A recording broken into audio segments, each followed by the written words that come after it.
Godzilla, king of the monsters, alive, surging up from the depths of the sea on a tidal wave of terror to wreak vengeance on mankind. Godzilla, king of the monsters, it's alive.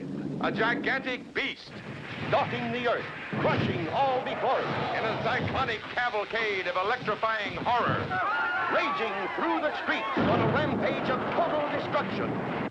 Godzilla, king of the monsters, Incredible titan of terror. wiping out a city of 6 million in a holocaust of flame. Jet flames cannot destroy it. Bombs cannot kill it. All modern weapons fail. Is this the end of our civilization? Can the scientists of the world find a way to stop this creature? For the answer, see Godzilla, king of the monsters. You may wish to deny it, but your eyes tell you it's true. A tale to stun the mind. More fantastic than any ever written by Jules Verne. More terrifying than any ever shown on the screen. Awesome. Incredible. Unbelievable. A story beyond your wildest dreams. Dynamic violence. Savage action. Spectacular thrills. Godzilla, king of the monsters. Fantastic beyond comprehension. Gripping beyond compare. Astounding beyond belief. The mightiest monster of them all. See Godzilla, King of the monsters.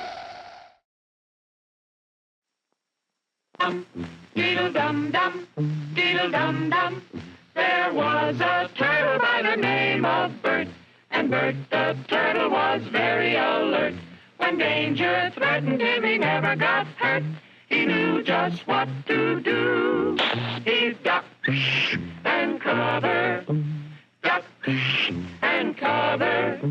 He did what we all must learn to do. You and you and you and you, duck and cover.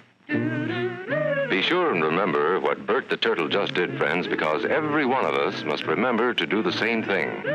That's what this film is all about. Duck and cover. This is an official civil defense film produced in cooperation with the Federal Civil Defense Administration and in consultation with the Safety Commission of the National Education Association. Produced by Archer Productions, Incorporated. Hey, Bert, come on out and meet all these nice people, please. Oh, all right. We really can't blame you. You see, Bert is a very, very careful fellow. When there's danger, this is the way he keeps from being hurt. Sometimes it even saves his life. That's why these children are practicing to duck and cover just as you do in your school. We all know the atomic bomb is very dangerous. Since it may be used against us, we must get ready for it, just as we are ready for many other dangers that are around us all the time. Fire is a danger. It can burn whole buildings if someone is careless. But we are ready for fires. We have a fine fire department to put out the fire, and you have fire drills in your school so you know what to do. Automobiles can be dangerous, too. They sometimes cause bad accidents, but we are ready. We have safety rules that car drivers and people who are walking must obey. Now, we must be ready for a new danger, the atomic bomb. First, you have to know what happens when an atomic bomb explodes. You will know when it comes. We hope it never comes, but we must get ready. It looks something like this. There is a bright flash, brighter than the sun, brighter than anything you've ever seen. If you are not ready and did not know what to do, it could hurt you in different ways. It could knock you down hard or throw you against a tree or a wall. It is such a big explosion, it can smash in buildings and knock signboards over and break windows all over town. But if you duck and cover like Bert, you will be much safer. You know how bad sunburn can feel. The atomic bomb flash could burn you worse than a terrible sunburn, especially where you're not covered. Now, you and I don't have shells to crawl into like Bert the Turtle, so we have to cover up in our own way. First, you duck, and then you cover. And very tightly, you cover the back of your neck and your face. Duck and cover underneath a table or desk or anything else close by. In Betty's school, they are talking about the atomic bomb, too. Betty is asking her teacher, how can we tell when the atomic bomb may explode? And her teacher is explaining that there are two kinds of attack, with warning and without any warning. We think that most of the time we will be warned before the bomb explodes, so there will be time for us to get into our homes, schools, or some other safe place. Our civil defense workers and our men in uniform will do everything they can to warn us before enemy planes can bring a bomb near us. You may be in your schoolyard playing when the signal comes. That signal means to stop whatever you are doing and get to the nearest safe place fast. Always remember, the flash of an atomic bomb can come at any time, no matter where you may be. You might be out playing at home when the warning comes. Then be sure to get into the house fast, where your parents have fixed a safe place for you to go. If you are not close to home when you hear the warning, go to the nearest safe cover. Know where you are to go, or ask an older person to help you. You know the places marked with the S sign? They're safe places to go when you hear the alarm. If there is a warning, you will hear it before the bomb explodes. But sometimes, and this is very, very important, sometimes the bomb might explode without any warning. Then the first thing we would know about it would be the flash. And that means duck and cover fast, wherever you are. There's no time to look around or wait. Be like Bert. When there is a flash, duck and cover, and do it fast. Here are some older boys showing what to do if the flash comes when you are not in the classroom. This is what to do if you should be in a corridor. You duck and cover tight against the wall this way. Remember to keep your face and the back of your neck covered tightly. Try to fall away from windows or doors with glass in them. Then, if the glass breaks and flies through the air, it won't cut you. You might be eating your lunch when the flash comes. Duck and cover under the table. Then, if the explosion makes anything in the room fall down, it can't fall on you. Getting ready means we will all have to be able to take care of ourselves. The bomb might explode when there are no grown-ups near. Paul and Patty know this, and they're always ready to take care of themselves. Here they are on their way to school on a beautiful spring day. But no matter where they go or what they do, they always try to remember what to do if the atom bomb explodes right then. It's a bomb. Duck and cover. Paul and Patty know what to do. Paul covered the back of his head so that he wouldn't be burned, and Patty covered herself with the coat she was carrying. They knew how to duck and cover. They acted right away when the flash came. If they had been at this doorway when the bomb flashed, Paul and Patty would have ducked and covered this way, like this girl. Heavy doorways are a good place to duck and cover. She will be safer, too. Here's Tony going to his Cub Scout meeting. Tony knows the bomb can explode any time of the year, day or night. He is ready for it. Duck and cover. Attaboy, Tony. That flash means act fast. Tony knows that it helps to get to any kind of cover. This wall was close by, so that's where he ducked and covered.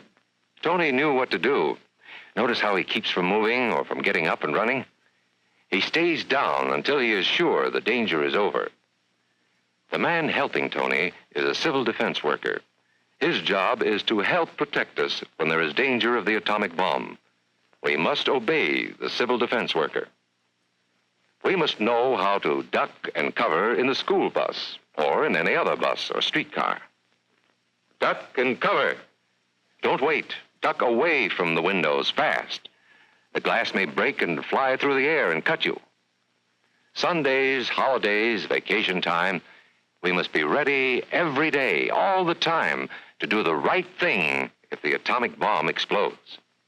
Duck and cover. This family knows what to do, just as your own family should. They know that even a thin cloth helps protect them. Even a newspaper can save you from a bad burn. But the most important thing of all is to duck and cover yourself, especially where your clothes do not cover you. No matter where we live, in the city or the country, we must be ready all the time for the atomic bomb. Duck and cover. That's the first thing to do. Duck and cover. The next important thing to do after that is to stay covered until the danger is over. Yes, we must all get ready now so we know how to save ourselves if the atomic bomb ever explodes near us. If you do not know just what to do, ask your teacher when this film is over. Discuss what you could do in different places if a bomb explodes. Older people will help us as they always do, but there might not be any grown-ups around when the bomb explodes. Then, you're on your own. Remember what to do, friends. Now tell me right out loud. What are you supposed to do when you see the flash? Duck and cover. Duck and cover. Duck and cover.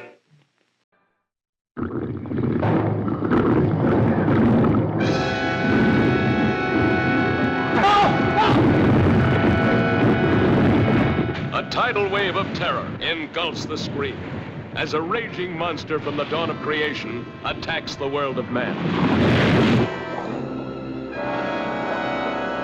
Here, gentlemen, is your villain. It would take an enormous number of those to disable a Navy submarine. Or just one of enormous size, Mr. Chase.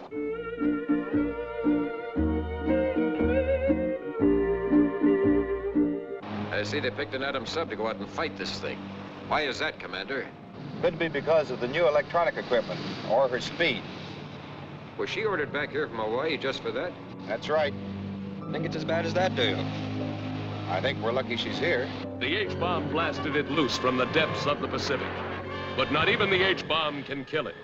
Unknown object coming this way. Entering minefield. Stand by, number 38, mine. Fire! Go up. Ready, number 12, south. Fire! Coming on through. That's the end of our first line of defense, Miss Joyce. Then the red alert.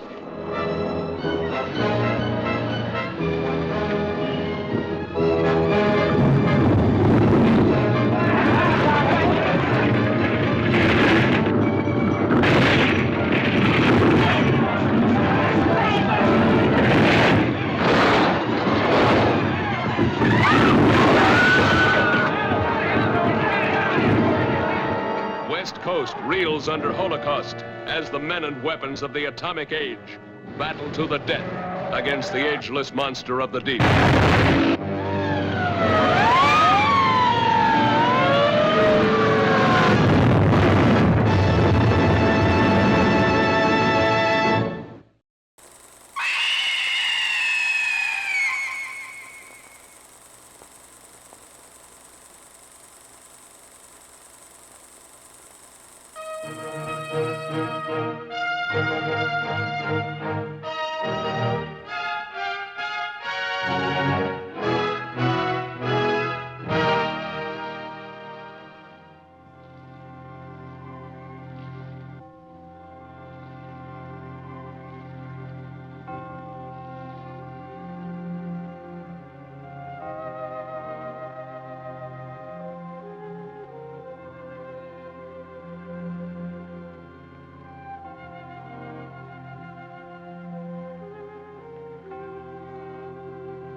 touch that.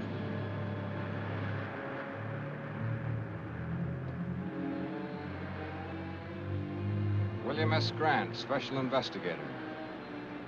Department of Defense, Washington. Well, I guess that makes it pretty official. Yes, I guess it does. His body is rigid with burns. The boat's charred, too.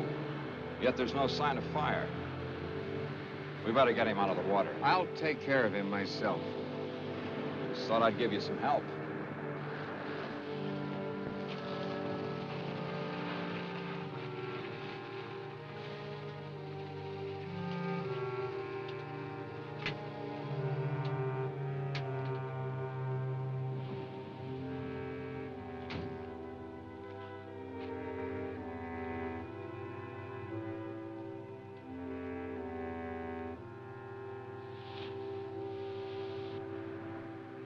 Now that you've got all my vital statistics, let's have yours. Name, address, occupation, things like that. The name's Baxter. Ted Baxter. The address, local hotel. Occupation, beachcomber and tourist. Length of stay, indefinite. Will that do? Tell me, how did you happen to pick this particular place? Know anybody in town? No. I have a letter of introduction to the head of the College of Oceanography here. Professor King? Which explains why I'm here at this particular minute. I was on my way to see him at his home when I stumbled in onto this.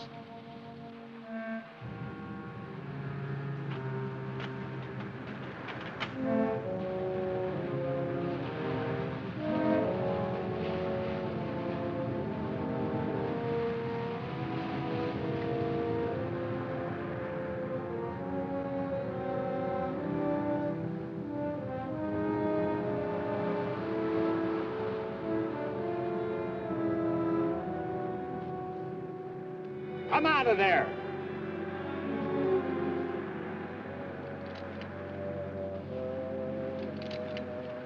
I met you at the College of Oceanography yesterday, didn't I? That's right. I'm George Thomas, Professor King's assistant. You seemed a little anxious not to be seen. Well, I saw two strangers standing over a corpse. Not being the hero type, I decided this was no place for me. You planning to do a little diving, Mr. Thomas? This late at night? I'm an oceanographer. The ocean's my business, day or night. Anything particularly interesting around here? You'll keep out of this. You better not do any diving around here for a while. I want you to forget that you were even here tonight, understand?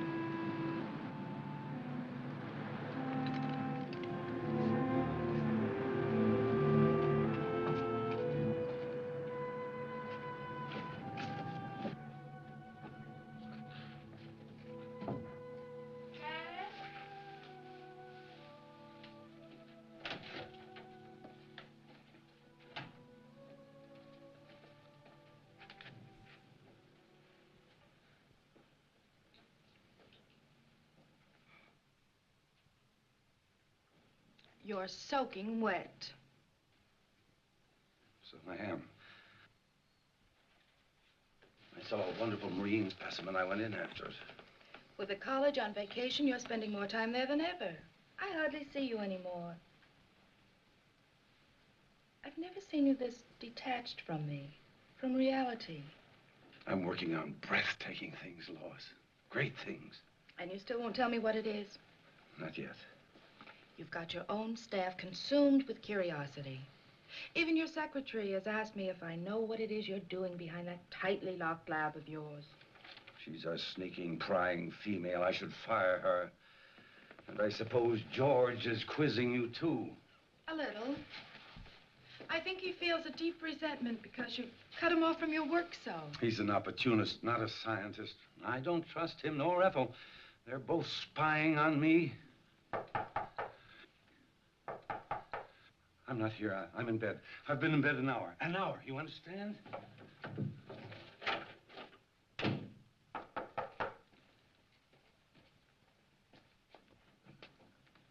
Oh, won't you come in? Thank you. Is Professor King here? I'm sorry, he's asleep. He went to bed an hour ago. Oh, I see.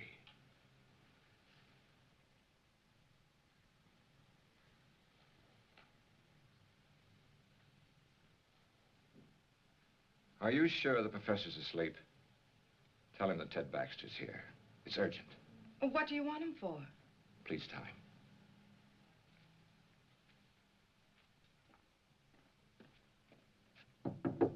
Dad?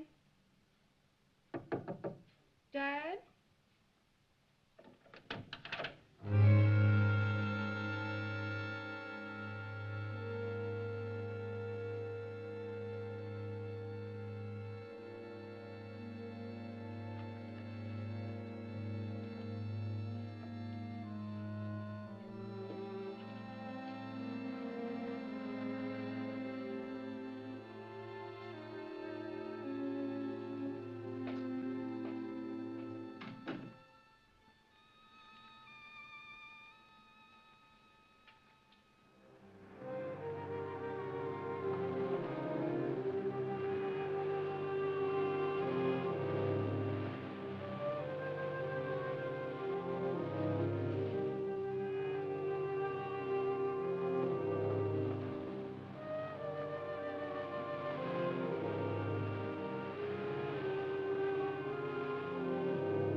My friend, the beachcomber. Supposing you tell me what your great interest in this thing is, Dr. Stevens.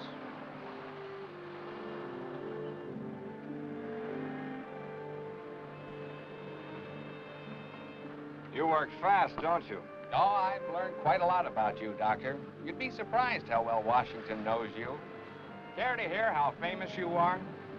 Dr. Stevens, oceanographer, one of the leaders in this field, author of 2 highly controversial books, Biological Effects of Radiation on Marine Life and Nature's Own Death Ray. You have been busy, Mr. Grant. There's more. Dr. Stevens, in a laboratory experiment, successfully activated the hydrogen isotopes in heavy water to form an atomic chain reaction. He called this development the first workable death ray. Suppose you tell me what you're doing with that Geiger counter. Well, I told you I thought the boat showed radiation burns. I wanted to verify it. I did. Scientific curiosity, you might say. And using the phony name, what's that for? That's for reasons of my own.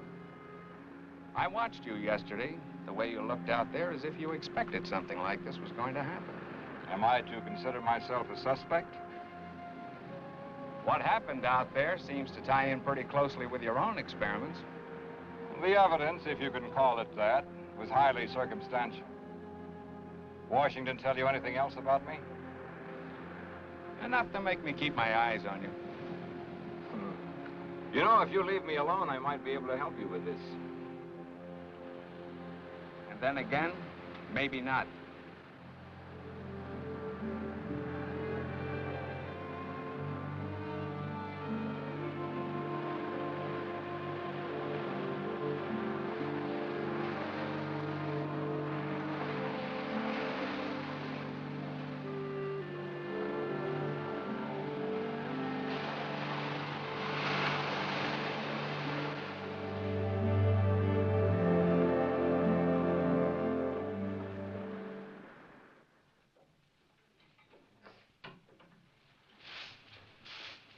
Morning, Miss Ethel. Morning, Andy.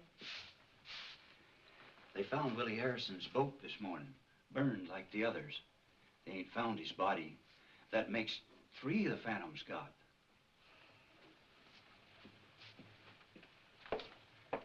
You know what they're saying in town? That nothing like this ever happened until they opened the school here. I can't say that I blame them. The way the professor's been acting, locking himself up in his room. He won't even let me in there to clean it. And all those noises coming from that room. I've got work to do, Andy.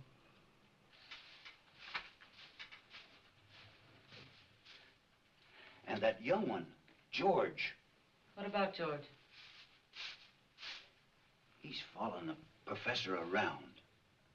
Follows him everywhere. I seen it. Hiding behind trees. Watches him all the time. It ain't normal, this carrying on. What's not normal, Andy?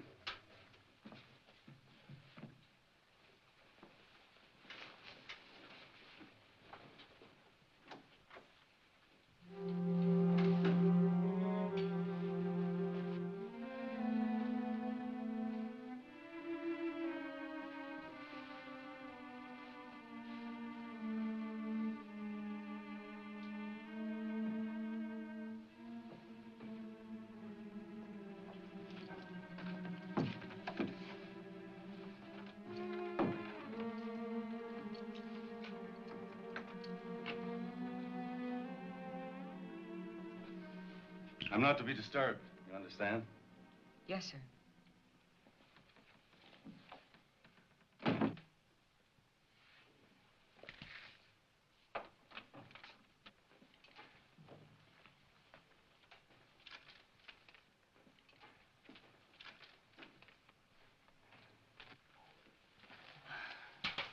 What have you got there, Ethel? Nothing, just a piece of scrap.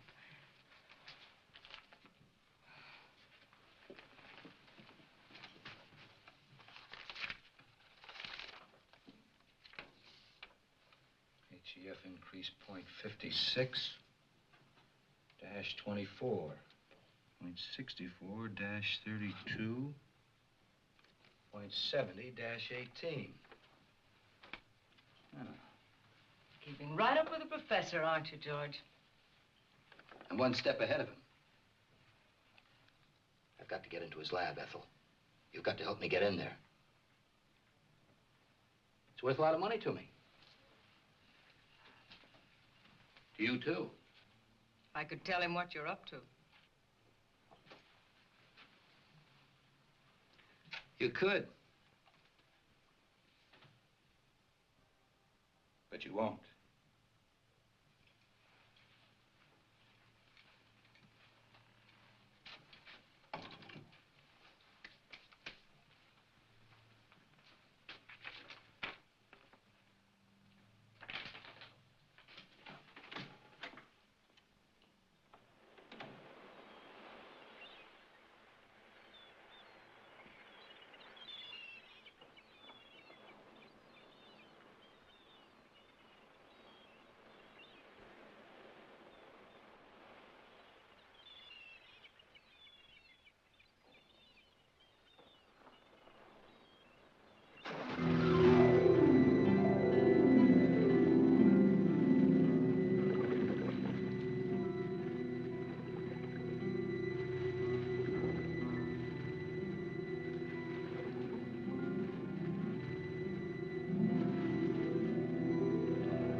Oh, hi there. Tell me, how did you leave your house? Through the door or through the open window like your father did last night? Through the door. I leave the window exits to Dad. Join me in a swim? No, I'm a little winded. How about you joining me in a rest? Maybe I can pick up some of that color you have. Care for a cigarette? No, thanks. Is something the matter? No. You seem a little nervous, Mr. Baxter. Why don't you call me Ted? Mr. Baxter sounds so formal, especially here at the beach. All right, Ted. Oh, it's too nice just to sit around. If you're not coming in for a swim, then I think I'll go in alone. Now, look, you can't go swimming. I don't like being told what to do. Well, it's not a case of my telling you what to do. It's just that it isn't safe out there. I think you're being a little ridiculous. Look, I've spent all my life near the water. I can handle myself under any situation. But I'm afraid you can't in this one. I'm going to insist that you stay out of the water, at least for a while. Insist? Yes, you must trust me. You really mean that, don't you? I really do. Let's just say that I'd feel better knowing that you were safe here on the beach. For personal reasons. You ought to do that more often. Do what? Smile. I like it. Oh. Well, all I need is a bit of encouragement.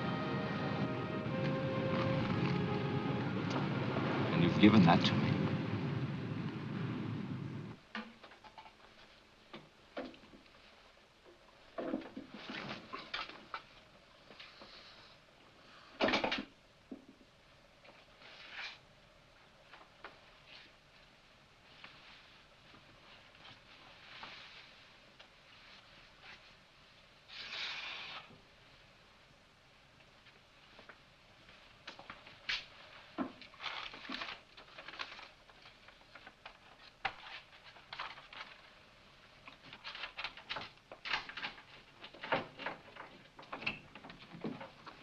Ethel, will you go down to the supply room and get some ocean current charts?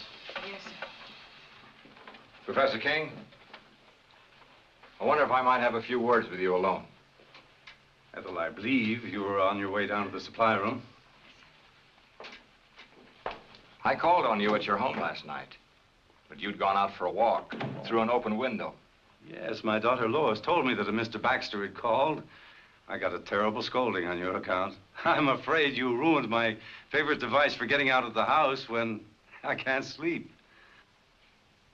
Professor, I saw a fisherman's body washed up on the shore last night. These men get very careless.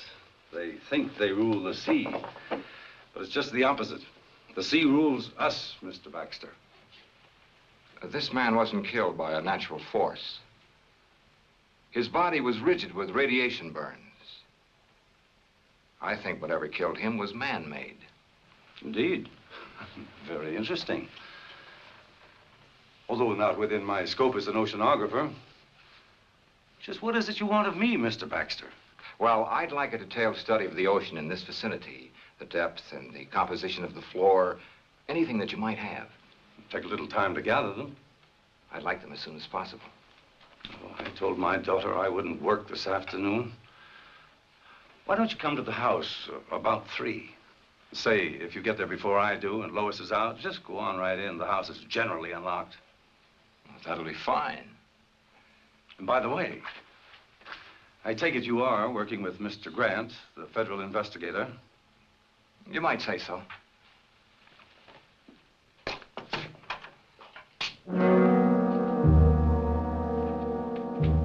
You can come in now, miss. I hope you found the conversation interesting.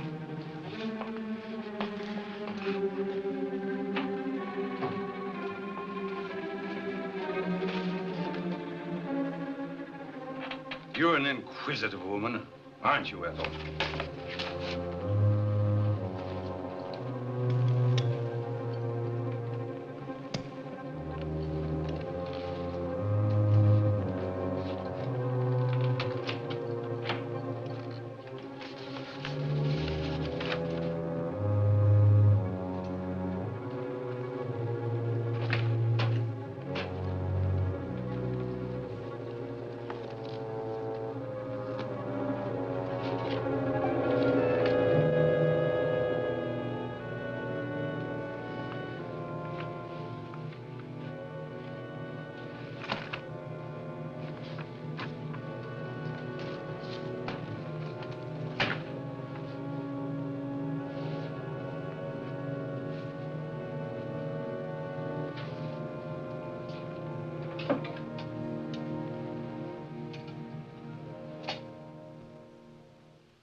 Oh!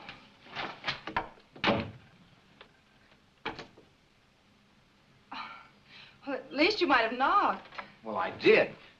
Your father told me to open the door and come in. He would. Would you mind handing me those things there? Surely.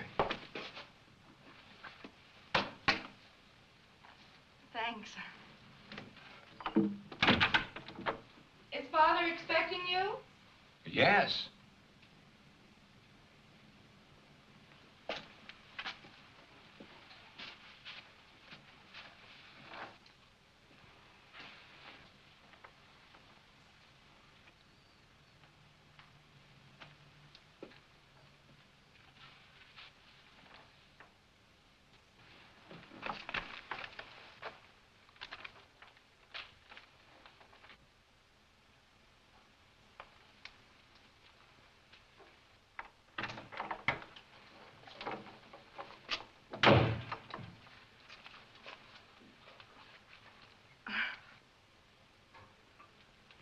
Would you mind helping me with this zipper? Of course.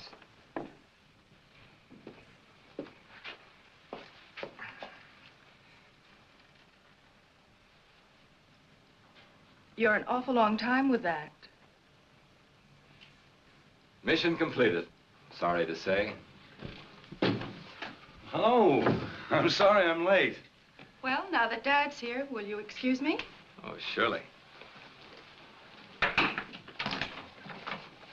I hope these are what you wanted. Dr. Stevens. I've read your books very thoroughly, Doctor, on which, incidentally, your photograph appears. Well, maybe it's just as well you know who I am.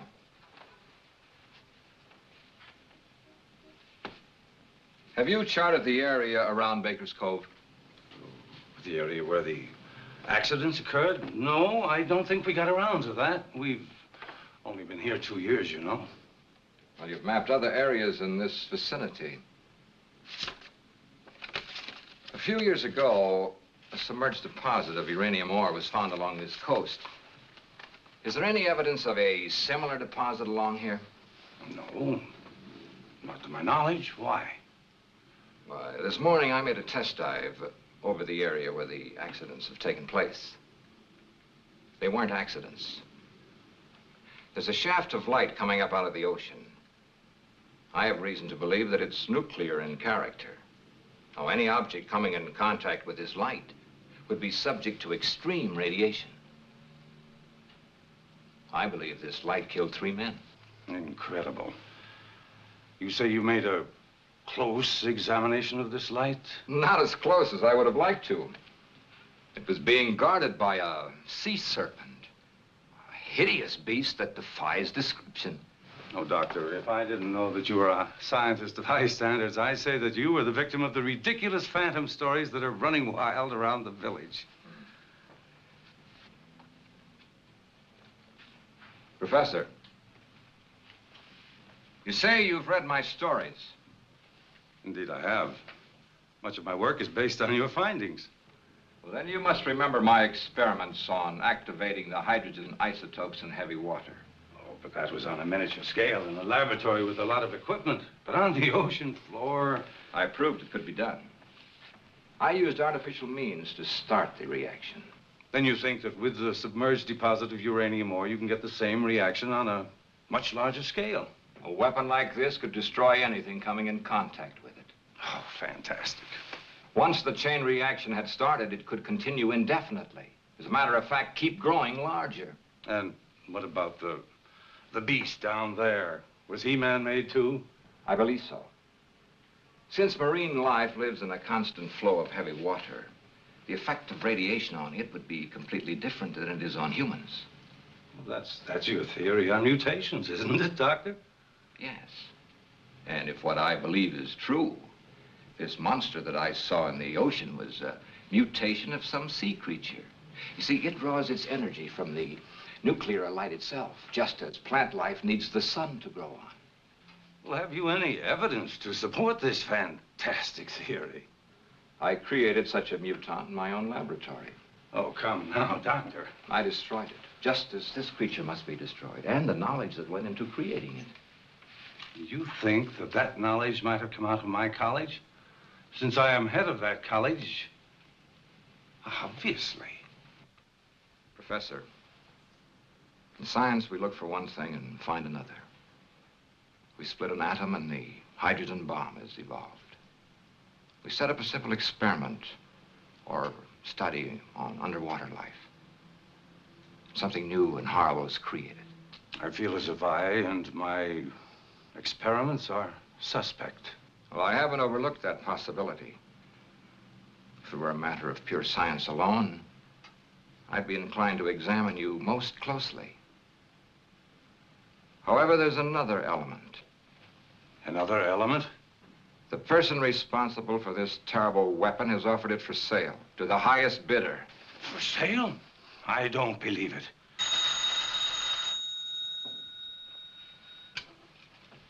Hello. Yes, Mr. Grant. We'll have them ready for you in the morning. That's right. Goodbye. Grant's going to make a dive in the morning. He's borrowing some equipment from us. We can't let him go down there. Why not?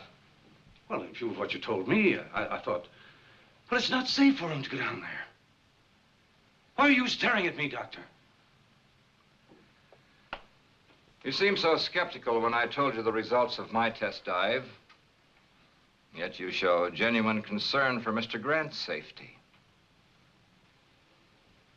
Good day, Professor.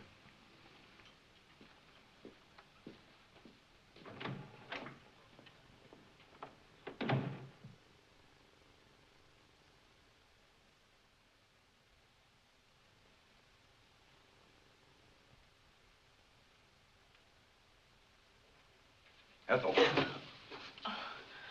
Did I startle you? I'm sorry. I didn't hear you come out. I forgot to tell you, Mr. Grant wants to pick up a full set of diving equipment tomorrow. Have it ready for him. Yes, sir. And tell George and the night watchman, in case you're not here. Yes, sir.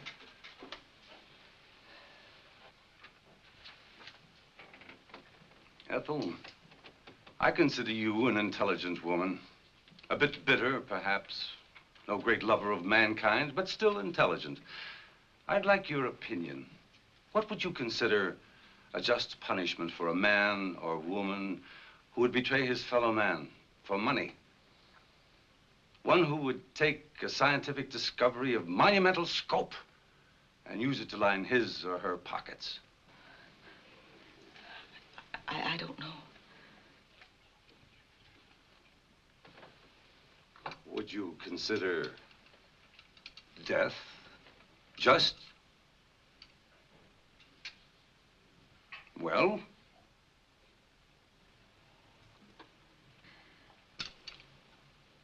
No matter. You can tell me some other time.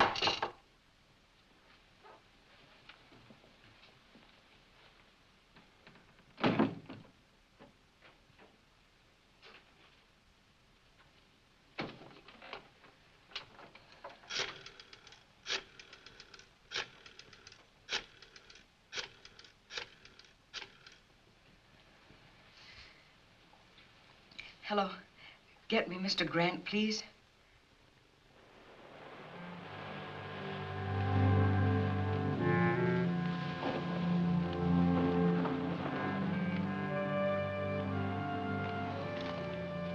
You shouldn't have come here. I may have been followed. There was a time when you would have welcomed me under any circumstances. You've got federal men investigating. They must know something. They're planning on making a dive tomorrow. A dive? They've got to be stopped. How? That's your problem. You shouldn't have come here. I had to. I got a cable from Antwerp. I'm to fly there in 2 days. They're expecting me to bring some vital information from you. I'm not ready. You were ready enough to accept a considerable sum of money in advance, weren't you? I won't know anything until I can get into King's lab. Then get in. Butt your way in. I tried that with his secretary. It didn't work. You're facing some serious problems, George. You have 2 days in which to find the answers. I'll be leaving for Europe the day after tomorrow. Where will I find you? I'll be spending most of my time soaking up a little sun at Colby's Point. That's where we used to meet, remember? I remember. For quite a while, we were just a man and a woman, weren't we? I didn't know then they could put beauty and poison so cleverly together in one package.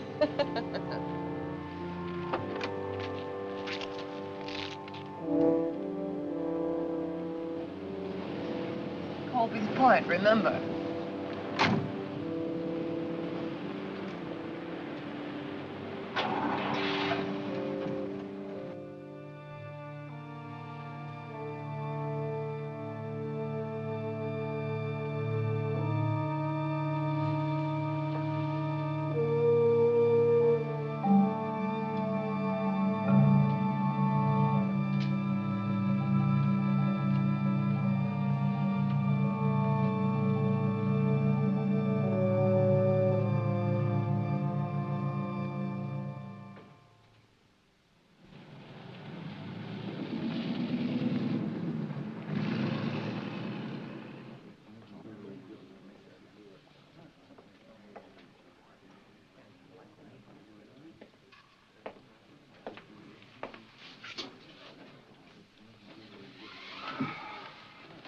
Is it all right to talk here?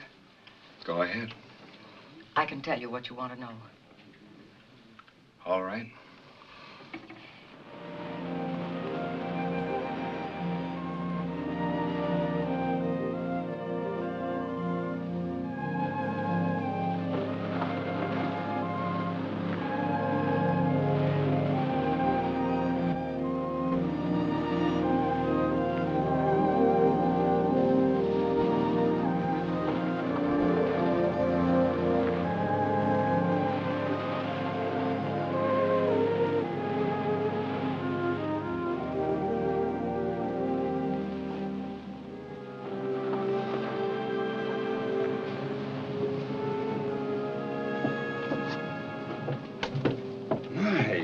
Lovely. Thank you. I hope my caller feels the same way about it. I'm sure he will. Dr. Stevens is very observing. He's a bright young man. Sometimes I think he's too bright. Too bright? I don't understand what you mean. Oh, just an old coot thinking out loud. You know, science is a devouring mistress. She devours all who seek to fathom her mysteries. And for every secret she reveals, she demands a price. A price that a scientist must be prepared to pay. Even at the cost of his life. Or the life of others who stand in the way of his search. You say that almost as though you were threatening me. You? What nonsense.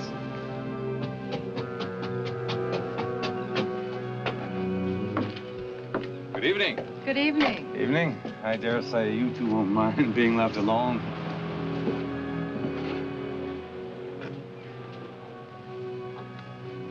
You're beautiful.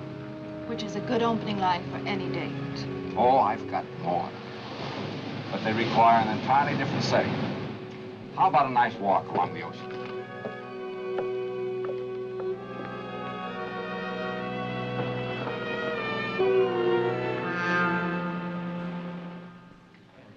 He may fool the rest of you with his soft voice, but not me. He's a killer. You can't accuse King of treason just because you hate him. I'll accuse him of anything. He sent my only son out in a squall to get his filthy ocean specimens. Proof, Ethel. I need proof. He works behind those locked doors of his. If I could just get in there, I could get you all the proof you want. We may be able to figure out something along those lines.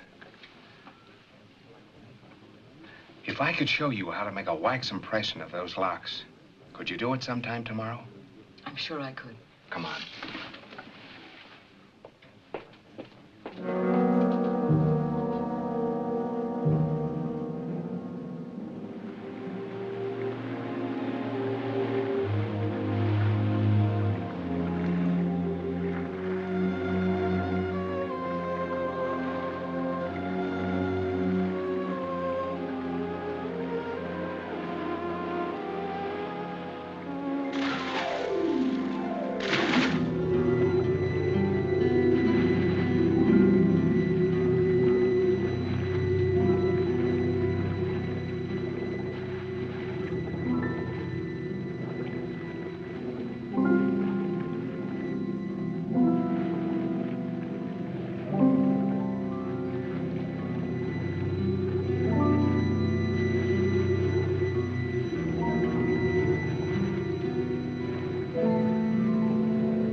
Better be getting home.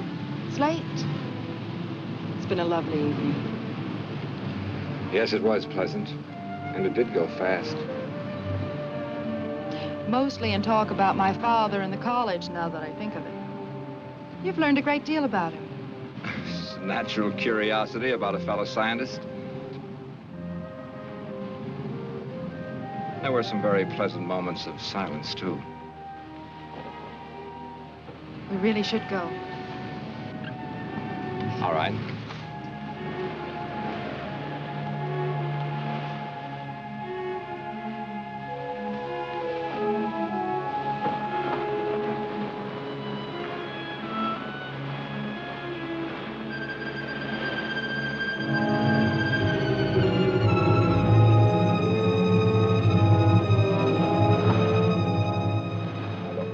You go home and call Bill Grant. You'll find him at the hotel. Tell him I'll wait here for his instructions. Hurry, please.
They're burned worse than the fisherman was.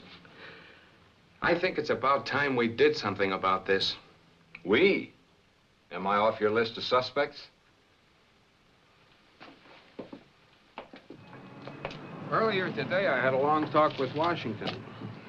You were the topic of conversation. Am I to be shot at sunrise? They told me to cooperate with you. You could have floored me. They put you on this case, too, and didn't even tell me about it. I thought they would eventually. Apparently, they wanted two completely indifferent investigations of this. One from a scientific point of view and one from a gumshoe, government style? Pacific College of Oceanography. You know, this spear may be our first real break. Kind of narrows the field down, doesn't it? Yes, it seems so. I think I'll take it down to the crime lab and have them dust it for prints. How about you going down to the college and picking up some diving equipment? I checked with Professor King, and he said the night watchman would give it to us. Okay.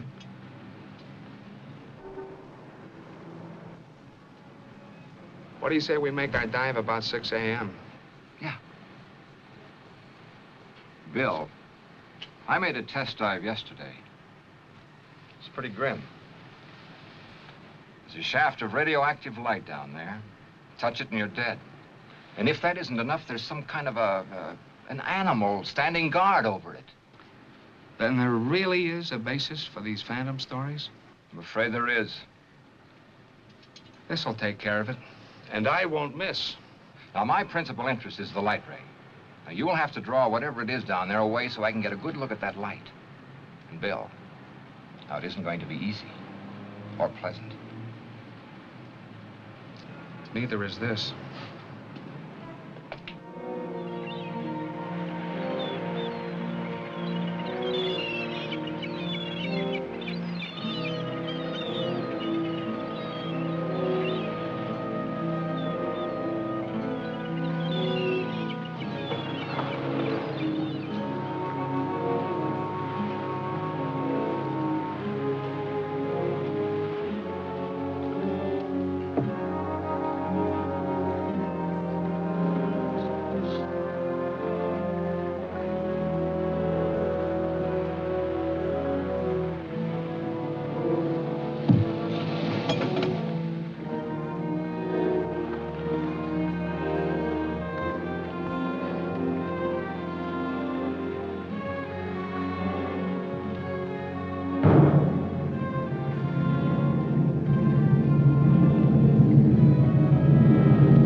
Still want to go in? Feel all right? Okay.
I'm picking up King and his assistant.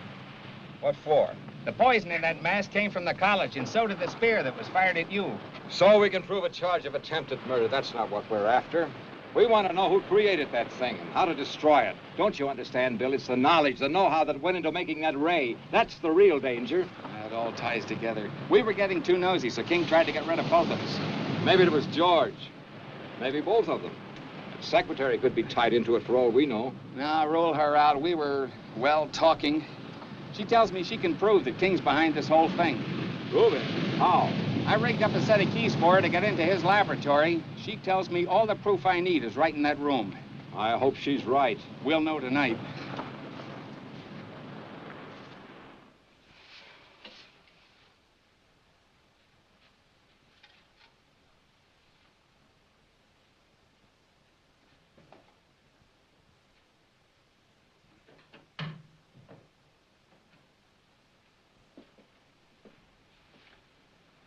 One of the spear guns is missing. I saw King take one out yesterday. That's odd. I thought I saw you carrying one when you left last night. You see too much, Ethel. You should wear blinkers. Is he in yet? No.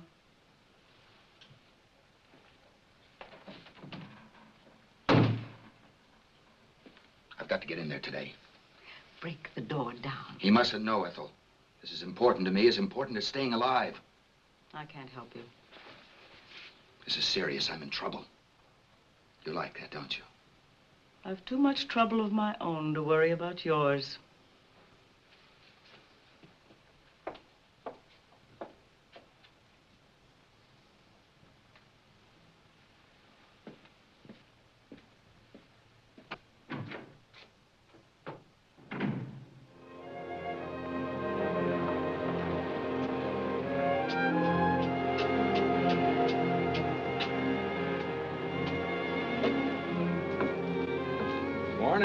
Good morning.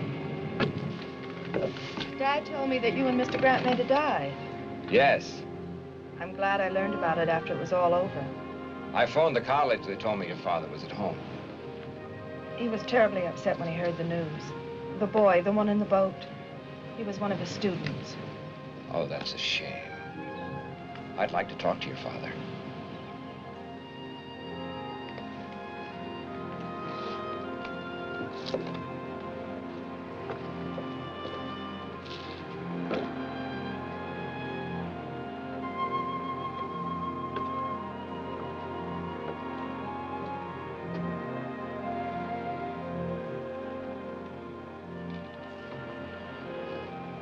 You wish to speak to me? Well, yes. I thought you might be interested in the results of the dive we made this morning. The very fact that you're here now tells me that your phantom, as well as your light ray, is a myth, a hoax. They both exist. The light ray, as you call it, is very definitely atomic and deadly. The only reason I'm alive is because I made sure I didn't come in contact with it myself. It's all too preposterous for serious thought. Phantom, marine mutations, death rays, utter nonsense. I'm afraid, Doctor, that you are the victim of an overwhelming imagination. Good day, Dr. Stevens.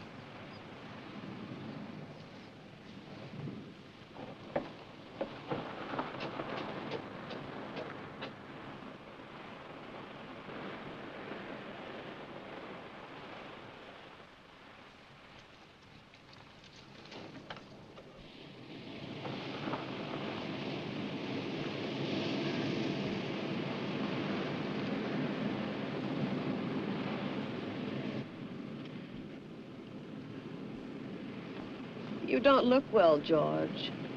Or is it just that I don't find you attractive anymore? Nothing's going right, Wanda. I don't know if I can get what they want. They won't like it. And when they don't like something, they're liable to be a little extreme in showing it. They might even come to the same conclusion that I came to last night. That you're of no use to us. Last night? Ethel, King's secretary, was crying your little heart out to Mr. Grant. I saw them. Government man? I couldn't hear what they were saying, but I'm pretty sure I caught your name. She knows enough about me to... Evidently, she hasn't told him what she knows yet. What do I do, Wanda? I know what I'd do. I'll be here tomorrow, too. But don't come unless you have something for me.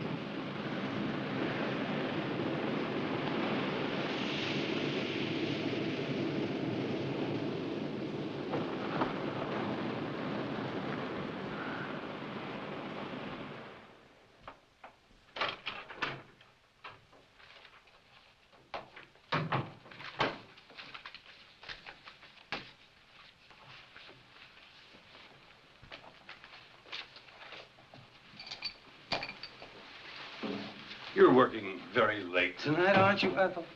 I had some work to clean up. Good night.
Ethel,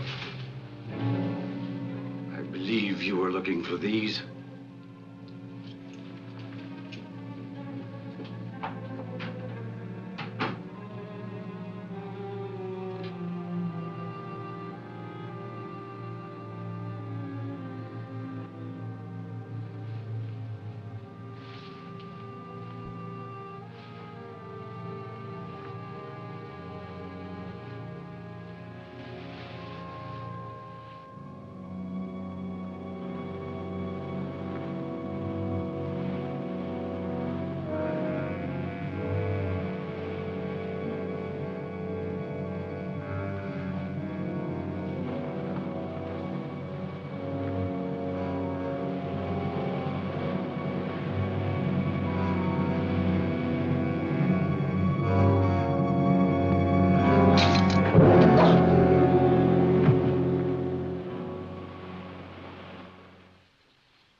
Dad, what's wrong?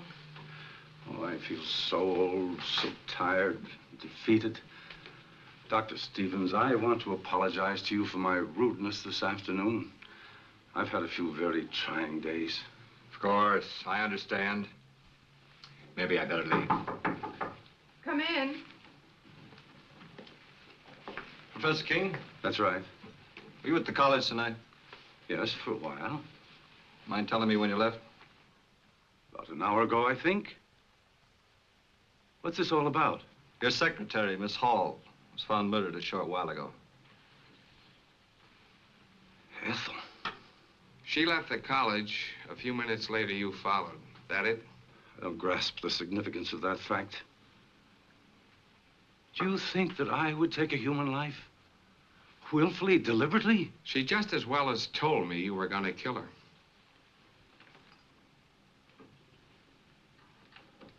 She was killed with one of the college's spear guns.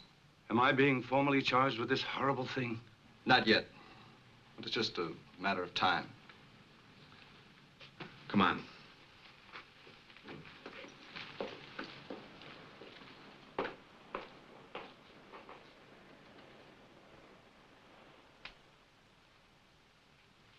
Dad.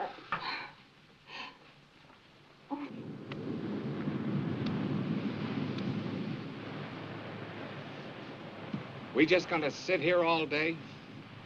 There isn't much else we can do till the sheriff gets here with his report. No, it's just like I killed Ethel myself. I rigged the keys for her to get into King's laboratory. That's it. That's what we ought to do. Get into that room of his. Well, assuming that it was King, which is something I'm not ready to do, he could have destroyed everything in his laboratory if he found Ethel in there. His equipment, his notes. Don't you see, Bill, it's what's in his mind or George's that's important. Notes? Wait a minute. Ethel gave me this at the restaurant. She copied it from King. Mean anything to you?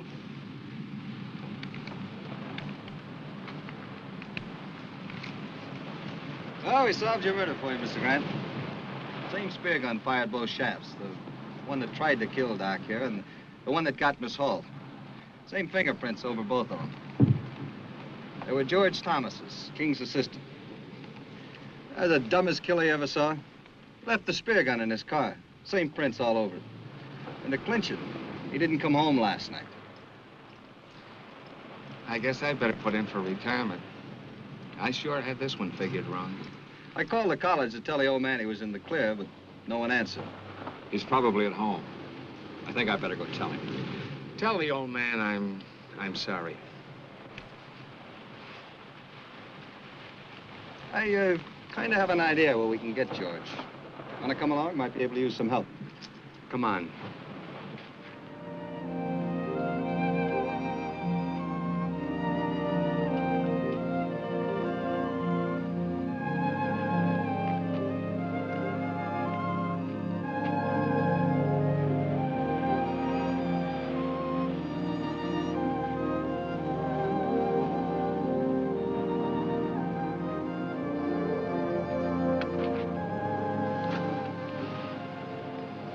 I'd forgotten how pleasant it could be, just walking. You see, it's not so hard to take a day off. We'll do it again. I doubt whether the trap would permit it. The trap? Knowledge sometimes has steel jaws, like a trap, and it can either destroy the hunter or the hunted. You frighten me when you talk like that. And I promise not to.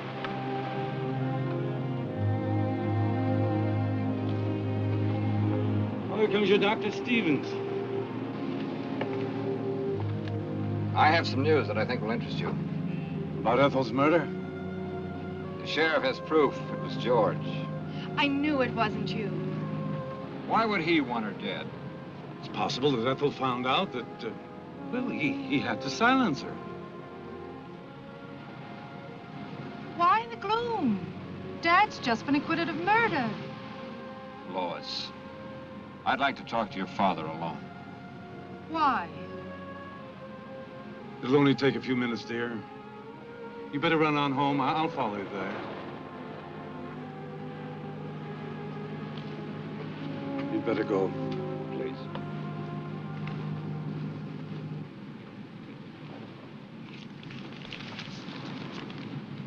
Ethel gave this to Mr. Grant. She said she copied it from your notes. Intensity increase readings of the light shaft. You called it HEF. Hydro Energy Force. You're quite right. There is a uranium deposit on the ocean floor. How did you activate it? That, Dr. Stevens, is my knowledge and mine alone. But it must be destroyed. It started with a simple animal experiment. One of yours, Doctor.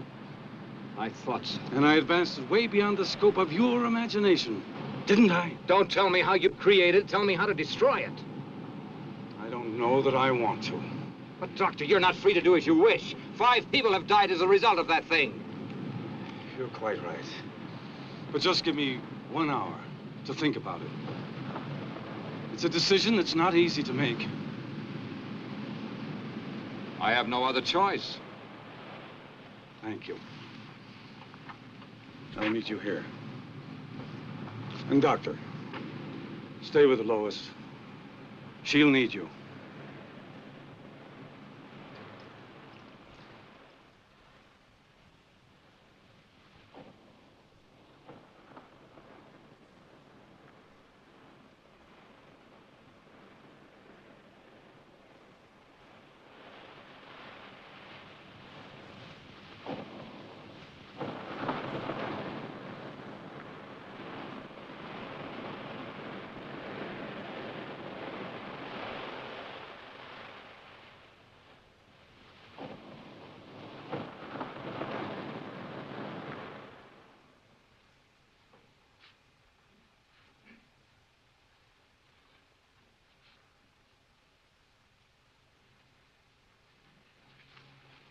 I know Dad's in some kind of trouble and needs me. I know it.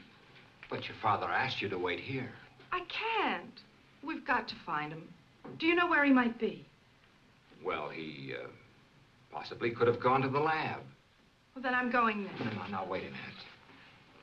Do I have to go alone, or are you coming with me? Perhaps you're right. You can't do any good here just waiting.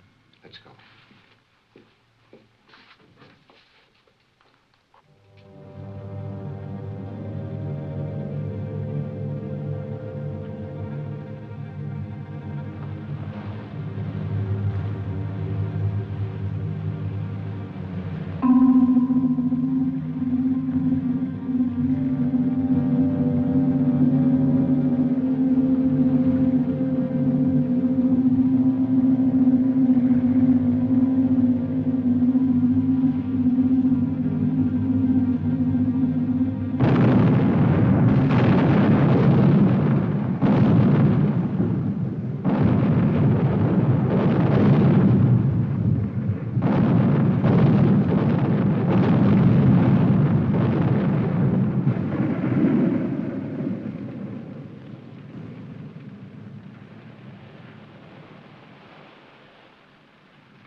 Ted, what happened? That ship had just exploded. Lois, I've got to find your father. You can't mean that Dad had anything to do with this. I haven't got time to talk. Ted?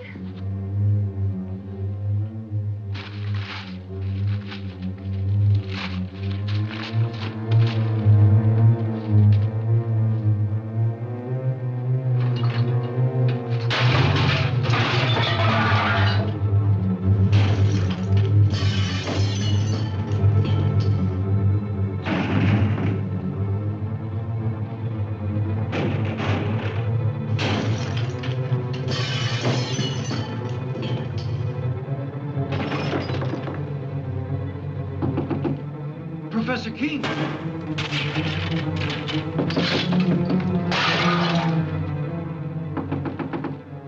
Professor King! Mr. King! You may come in and clean up now, Andy.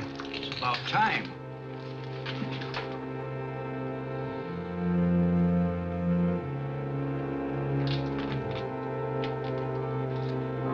What in the world is that? Do you mean to say that's one of God's creatures, Professor? No, Andy, that's one of man's follies, and I pray God there'll never be another one.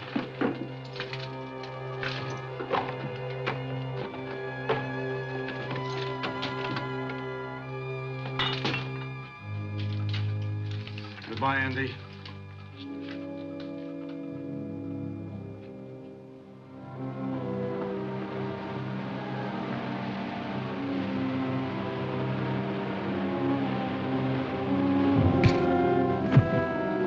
Your feet. Figured you'd show up here sooner or later. What do you want of me? Just a confession to Ethel Hall's murder. We found a spear gun in your car. Ballistic tests and fingerprints pretty well tie you into it, mister. You weren't very clever about it. Neither was your girlfriend, Wanda. No, I guess I wasn't. I should have learned more of my teacher. He killed in wholesale lots. What are you talking about? Professor King. He planted that thing out in the ocean. What's he mean, Bill? I think I know. Can you handle him yourself, Sheriff?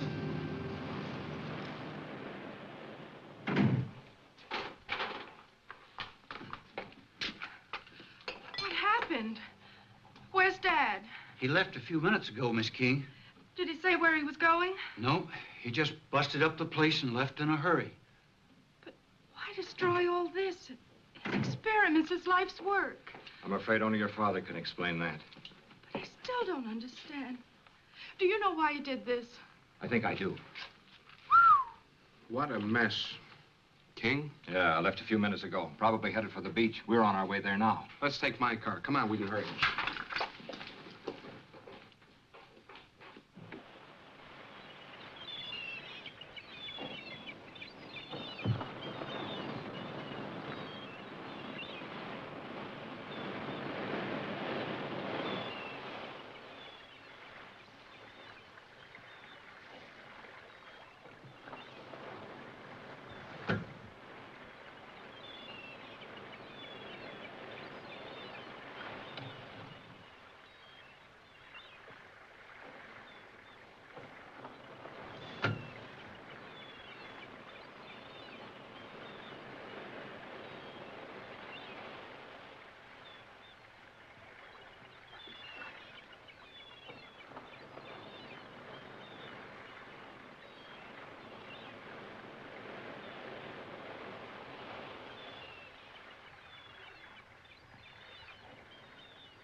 Perhaps I could have stopped him.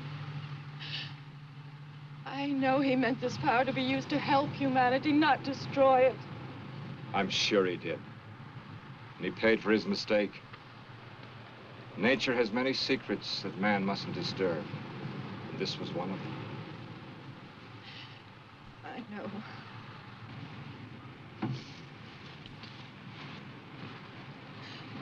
Only he too could have understood. I'm sure he does, Lois. That's why he took his secret with him.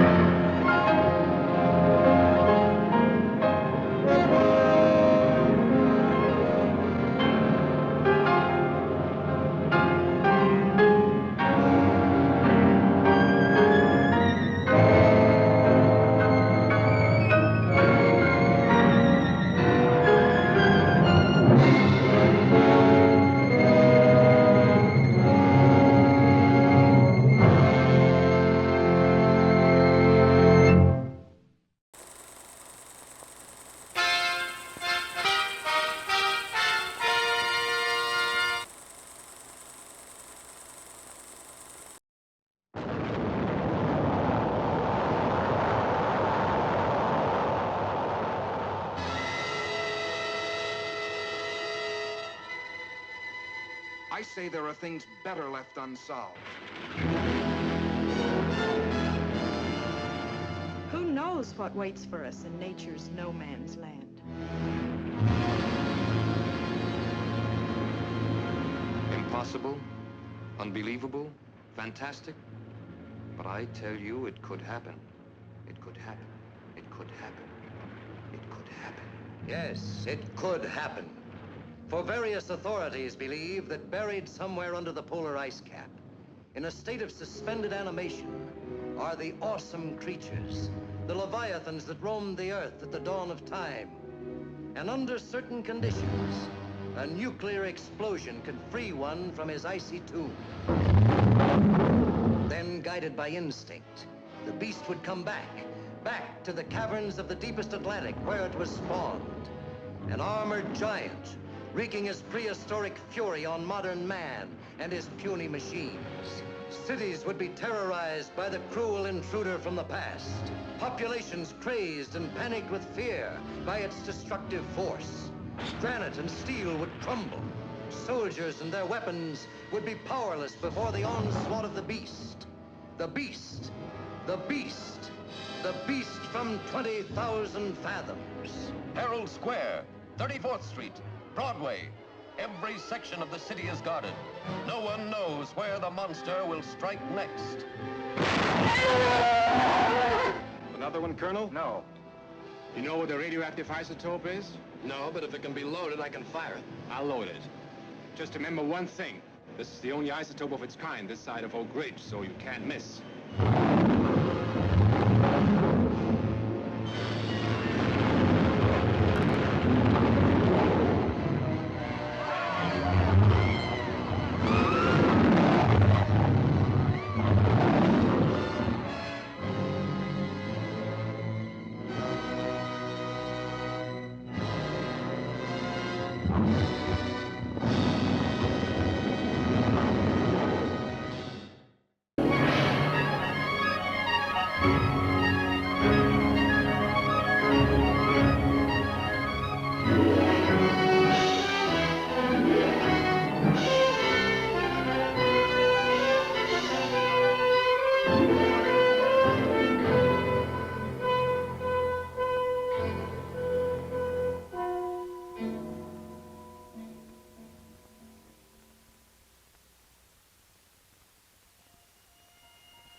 Before dawn on the 16th of July, 1945, at Alamogordo, New Mexico, an event took place which was to change the world for all time to come. The atomic age was born. There is no denying that since that moment, the shadow of the atom bomb has been across all our lives. All men of goodwill earnestly hope that a realistic control of atomic weapons can and will be achieved.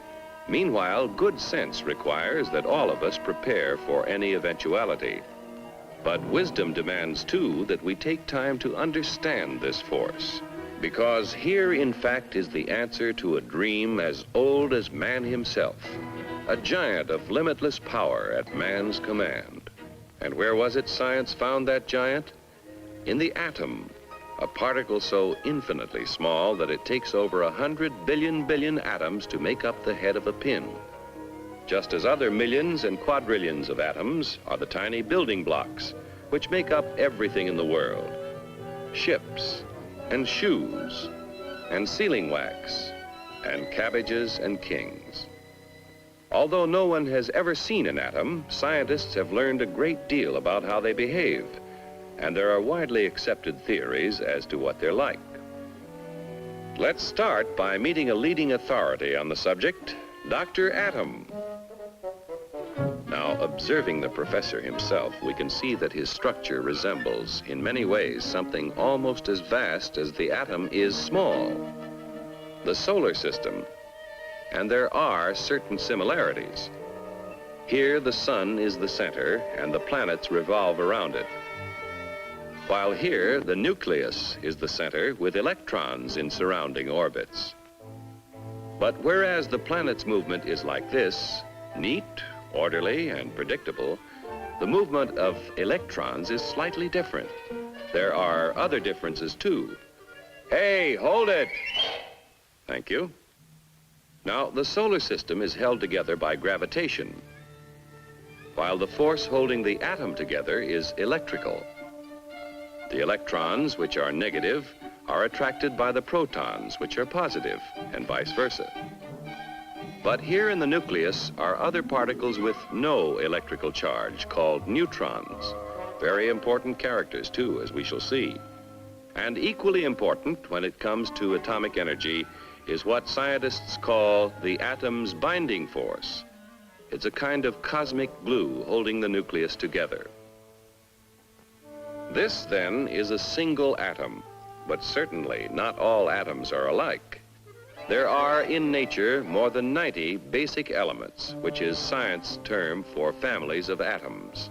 To scientists, the atoms of the individual atom families, or elements, are identified by number. That is, the number of protons or positive charges in their nucleus. And they vary all the way from hydrogen, which has just 1 proton, to oxygen with 8 protons, to gold, he's rich with 79, finally on to the heaviest of all natural elements, uranium with 92 protons.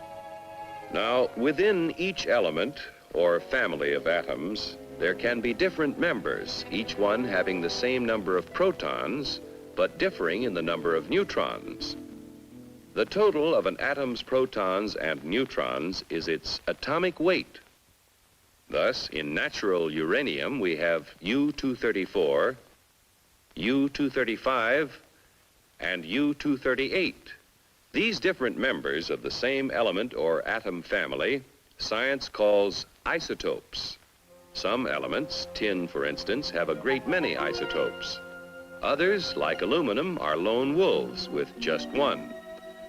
Now, most atoms of most elements are content with their lot in life. We speak of them as being stable, but others are busy day and night, being what science calls radioactive. Like radium, throwing off powerful rays along with some of its neutrons and protons, until it actually alters its own nuclear structure and changes to another family, and then to another, until it does become stable at last. This spontaneous changing of elements is called natural transmutation. Its discovery gave men of science an idea. If an atom could change itself, why couldn't man change an atom? Using as bullets the very particles which radium threw off, a noted British scientist bombarded nitrogen and converted it to oxygen. In terms of individual atoms, this is what happened. The radium nucleus threw off an alpha particle consisting of 2 protons and 2 neutrons. One of the protons was absorbed into the nitrogen nucleus, turning it to oxygen. This was artificial transmutation, man changing the elements. From that first experiment, others by the thousands followed as scientists devised ever more powerful particle accelerators, commonly called atom smashers, to transmute more and more kinds of atoms. All scientifically important, but hardly world-shaking. Then, in 1939, some scientists were experimenting with transmutation of uranium. What would happen, they wondered, if they fired a neutron at a uranium nucleus, already the heaviest in nature? Why not try? So they tried. And the result? Nuclear fission. Instead of a minor change, the atom split in two. Truly a discovery to change the world. For what had happened when the uranium atom split was a kind of double miracle of science. Half of the miracle concerned that binding force we spoke of before, that kind of cosmic glue which holds the atom's nucleus together. We still don't know all about that binding force yet, but we do know it is equivalent to mass. Therefore, we may speak of it as having a kind of weight of its own. Now, the two atoms into which a uranium atom splits also have binding force. But for some reason, it takes less of that glue to hold them together, and in the process of fission, a tiny fraction is left over. What happens to it? It explodes as energy, proving Einstein's theory that mass and energy are really the same. But we spoke of a double miracle. To understand the second one, let's slow down that fission 1 million or so times. A single particle starts the reaction, splitting the uranium atom. Here now is the release of energy as heat and blast. Here are powerful rays being given off, similar to X-rays. But here are free neutrons driven out with tremendous speed. And provided there is sufficient U-235 present, what science calls a critical mass, those neutrons bombard other uranium atoms, causing them to split and split still others. The result? A chain reaction. Over 1 million billion atoms exploding within 2 seconds. And the force? It would take Yankee Stadium full of dynamite to equal the energy released in the complete fission of an amount of U-235 the size of a baseball. With this discovery at the time the free world faced a war for survival, it was little wonder the first thought was a weapon. But how to obtain enough material for even a single bomb? Only a small fraction of natural uranium is the U-235 isotope which will fission in a chain reaction. And to separate enough U-235 quickly enough seemed all but impossible. But the impossible became reality as industry, labor, science, and the military combined their efforts to build Oak Ridge, where enough U-235 was separated to build the first atomic bomb. At Hanford, Washington, another impossible project proved possible when a huge plant was built for the mass production of the artificial element plutonium. This process involves what may be called the furnace of atomic energy, the reactor pile. Here is a structure or pile of graphite blocks. In the reactor are placed rods of natural uranium containing both U-235 and U-238. As U-235 begins to fission, the graphite slows down the free neutrons, and some of them hit other U-235 atoms, keeping the chain reaction going. But others of those slowed down neutrons hit U-238 atoms, and here's what happens. Remember, we said that U-238 wouldn't support a chain reaction. However, it will capture neutrons from U-235 fission and start a process which converts the U-238, first to neptunium, then to plutonium. And plutonium will fission in chain reaction. Thus, the reactor itself is a source of atomic fuel. Besides producing plutonium, the nuclear reactor makes possible two very important peacetime uses of atomic energy. Remember that the chain reaction process in the reactor creates tremendous heat, which scientists have learned how to control. Thus, a reactor may be substituted in many industrial applications where heat is now provided by coal or petroleum. But such uses in the foreseeable future are limited. For one thing, a reactor pile must be shielded to protect the workers around it from dangerous radiation, and this shielding adds tremendous weight. However, an atomic energy power plant has already proved feasible. The future supplying of electric power to entire cities is far from impossible, while nuclear power in locomotives, submarines, ships, and even very large airplanes may all but revolutionize future transportation on land, sea, and air. But perhaps the most valuable byproduct of the nation's reactor piles is radioactive isotopes. Research has revealed that many elements not naturally radioactive became so when placed in a nuclear reactor. And these isotopes, working as tracers with such measuring devices as a Geiger counter, became invisible detectives, aiding the cause of science in many different fields.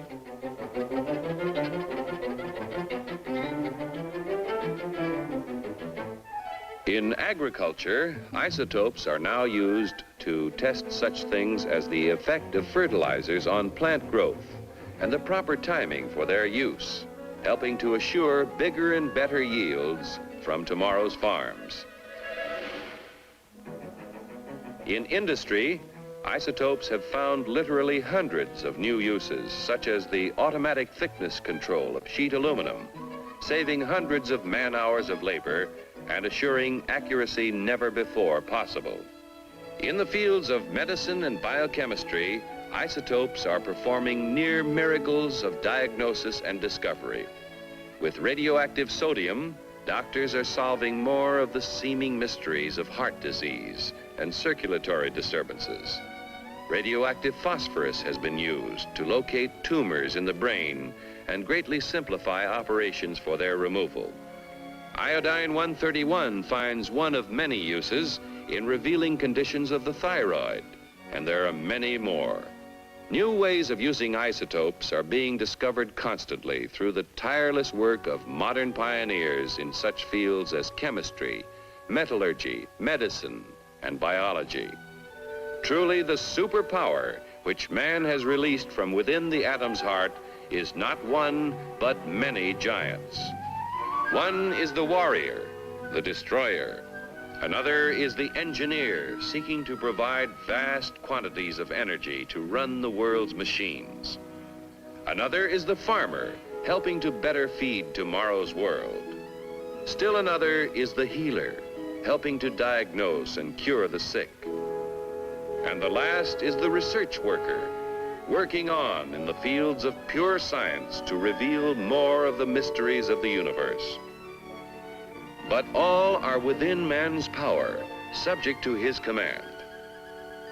On man's wisdom, on his firmness in the use of that power, depends now the future of his children and his children's children in the new world of the atomic age.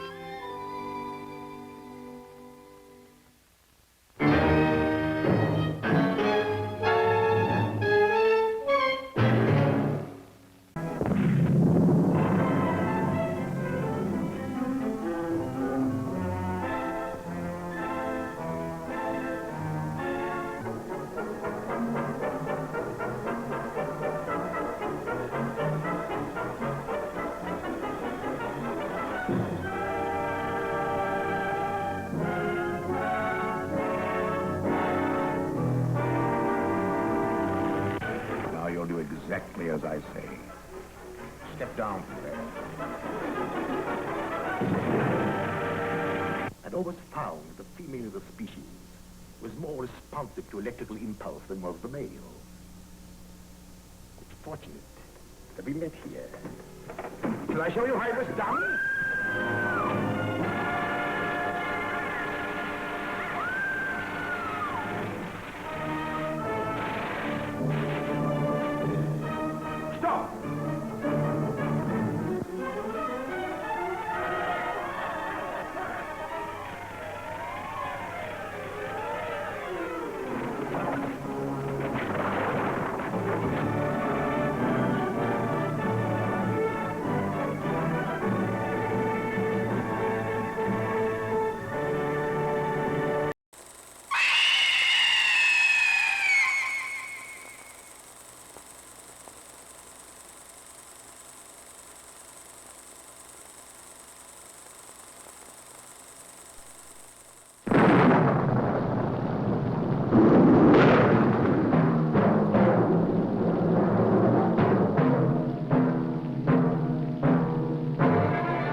around new one almost every night the last 3 months. Well, it sure ain't natural.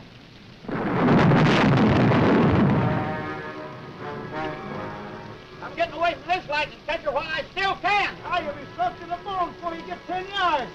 Well, I'd rather be soaked than barbecued.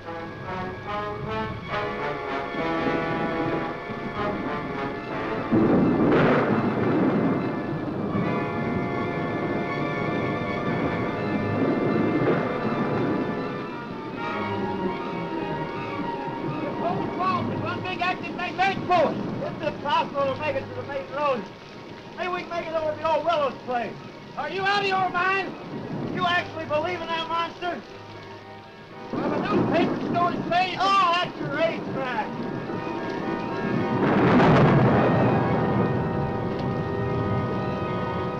There's the house. It don't look good to me. Ah, you're just spooked. Well, spooked to death. That place just don't look healthy. It hasn't been lived in 15 years. It's deserted. It is, huh?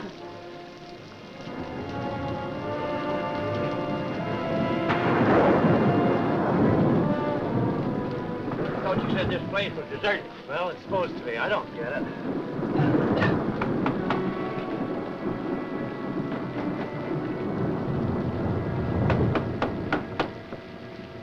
What do you want? Let's get out of here. We didn't think anybody lived here. It was all his idea. We thought maybe we'd get out of the rain. It looks like it's going to last all night. It's pretty bad out there. Oh, no, you can't stay. Oh, be reasonable. You can't stay. We might catch pneumonia out there. You're not welcome in my house. Go away, now. Go, go, go. Bubble. No. The monster. Well, now do you believe in those newspaper stories? You hear that, Lobo? You're the monster. Perhaps one day you will meet the monster.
That was the monster. But I wouldn't give see a couple of cops right about now. Come on.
You get these straps off of me. Let me loose. Do you hear me? Lobo hears, but he cannot speak. Lobo is mute. Because of the storm, I was afraid we're not going to have guests tonight. Lobo! You're too rough with my patience.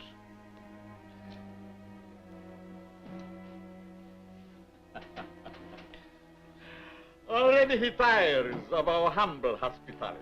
I said, let me out of here. At the moment, I'm afraid it is impossible. Who are you? Vornov.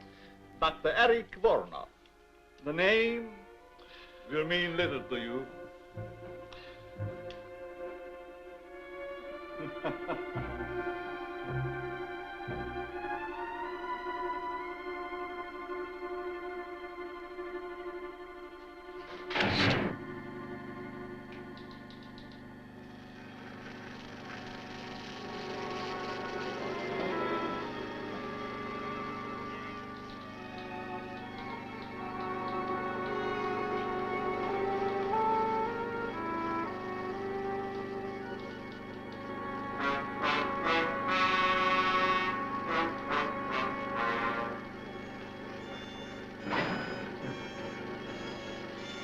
What are you doing to me? You will be soon as big as a giant. The strength of 20 men. Or, like all the others, dead.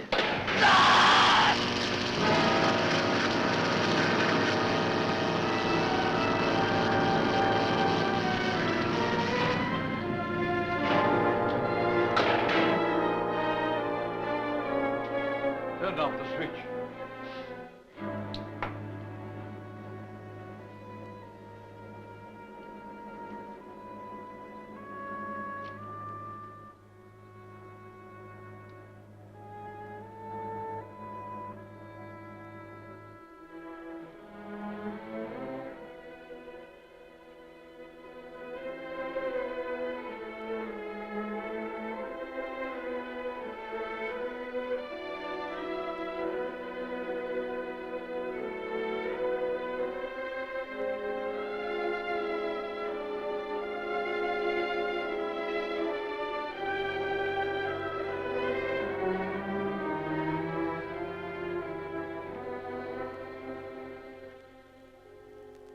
Isn't it strange, Lobo?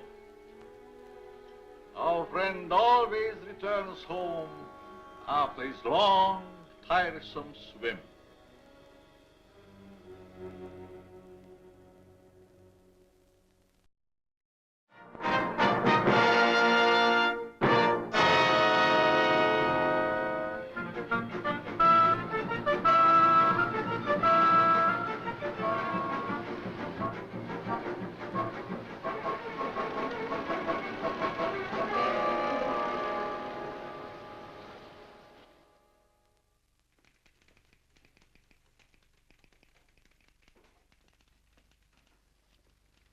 What's your name? You find out. We will. Hey, watch that cigarette. What were you doing in the swamp? Watch it to you. That's enough of that, Buster. No Tanktown jail can hold me. I'll be out of this here rat trap in 24 hours. That's what you think. Vagrancy will hold you for 72 hours. Take him downstairs and book him. All right, let's go. Let go of me, I said. You can't do that to me. Let go.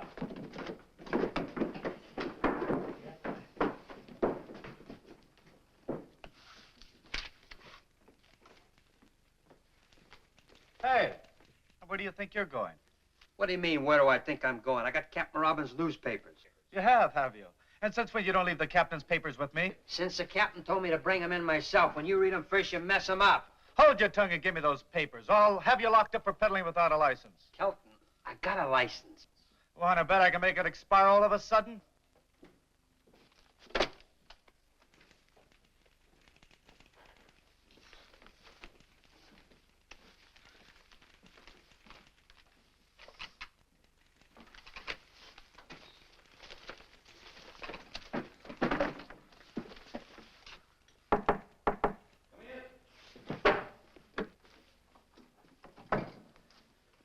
Here's the late editions, Captain. Look, why can't I work on this case? Get back to your desk. Yes, sir. Kelton. Yes, sir. I told the boy to bring the papers in himself. Yes, sir. But if you ask me... I didn't. Yes, sir. And Kelton. Yes, sir. Where's Lieutenant Craig? In his office, I think. Send him in. Yes, sir. Right away, sir.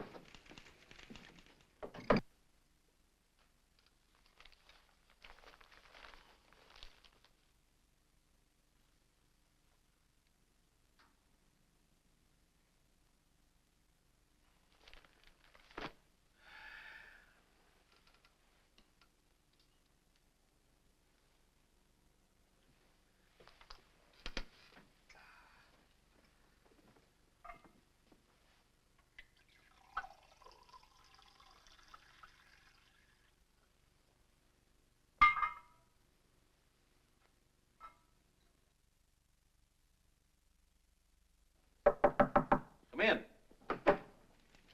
Hi, Captain. Hello, Dick. Sit down. Thanks. Seen today's papers?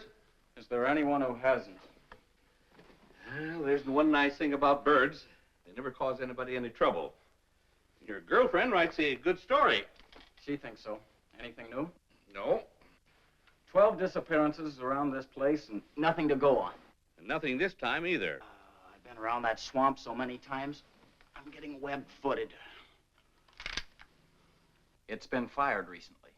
It's been fired several times recently. Jake Long's wife identified it a little while ago. The coat belonged to Leif McRae, his partner. They went hunting out by Marsh Lake. Never returned. Not much left of it. The boys found it floating in the lake. What about the rifle? About a mile from the old willow place. All ties together. But it doesn't prove anything. You think there's anything in these monster stories? Your girlfriend does. What about you? The police don't believe in monsters. Facts are our business. Facts and only facts, and don't you forget it. I'm telling you, the captain isn't seeing nobody. Now, please be a good girl, Miss Lawton, and go. Captain Robbins, will you tell this Junior G man to let me go? Kelton. Yes, sir? Let her go. Just as you say, Captain. It used to be a newspaper reporter could get information around this place. What in the world do you mean? Now he makes like a comic. Dick Craig, I don't put much stock in the future success of our married life if already you're holding out secrets on me. You've been dodging me all day. Where'd you get an idea like that? You mean you haven't been dodging me? No. And all those times I called and Kelton said the line was busy, it really was. Yes. Okay, let's have the story on Lake Marsh and the monster. Monster. I thought so. There are no such thing as monsters. This is the 20th century. Don't count on it. Monsters, I mean. Now, Janet. Don't you now Janet me, and you can count our engagement off. You don't mean that. Yes, I do. No, she doesn't. I most certainly do. Well, then give him back the ring. What? If you're throwing over the marriage, give him back the ring. Now, Chief, Captain, give him back the rock. It's the only fair thing. I'd rather throw it in Lake Marsh first. Besides, we've got to leave our personal lives out of our business lives. As it should be. As I've been saying all along. Dog. Now, what about the monster story? Well, that's your own story. You wrote it and you're stuck with it. There's no such thing as monsters. Bunk, 2 more men have vanished up at Lake Marsh. That makes 12 in 3 months. Everything points to an inhuman violence. Or do you still stick to the alligator devouring routine? You're withholding news from the public. Janet, you may not believe this, but you've got all the story there is. You're right, I don't believe it. Well, nevertheless, it's the truth, except for the monster. Figment of your very vivid imagination. Why, we've got nothing more to go on than what you reported to the paper. The figment of my imagination is something I believe, and you haven't been able to disprove it. We've conducted every possible search. Monsters, it's fantastic. You know that. Our business is dealing in facts, evidence. Can't you see that? Men disappearing. There's plenty of quicksand out there. Yeah, 12 went down in the same place. Well, we're doing our best to solve it. Maybe your best isn't good enough. Janet! No, I mean it. No clues. What's this? A dancing costume? And this, a pogo stick? Well, I've got to admit those were found at the lake. But remember, they were in your own story. No human did this. So you say. Well, looks like I run into a dead end around here. Okay, if you boys want to play a game of secrets, there's nothing left for me to do but take a run out to Lake Marsh myself. Over my dead body. That could be arranged. Goodbye.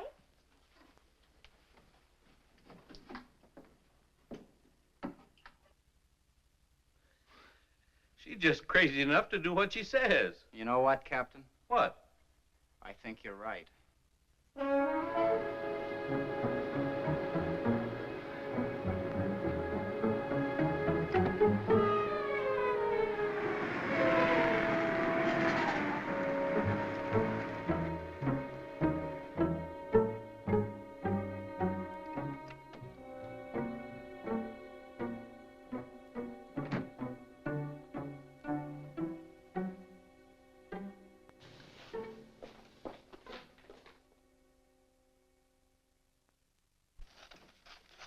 Hi, Tilly. Hi, Janet. Long time no see. Tilly, do you remember a couple of years ago in the real estate section when the old Willow place out on Lake Marsh was up for sale against back taxes? Seems to me that was around November or December of '48. Want to see the files? Yes. Just a minute. Here we are. October to December '48. In the top file there. I won't be long. Take your time. I ain't going anyplace, and neither are they.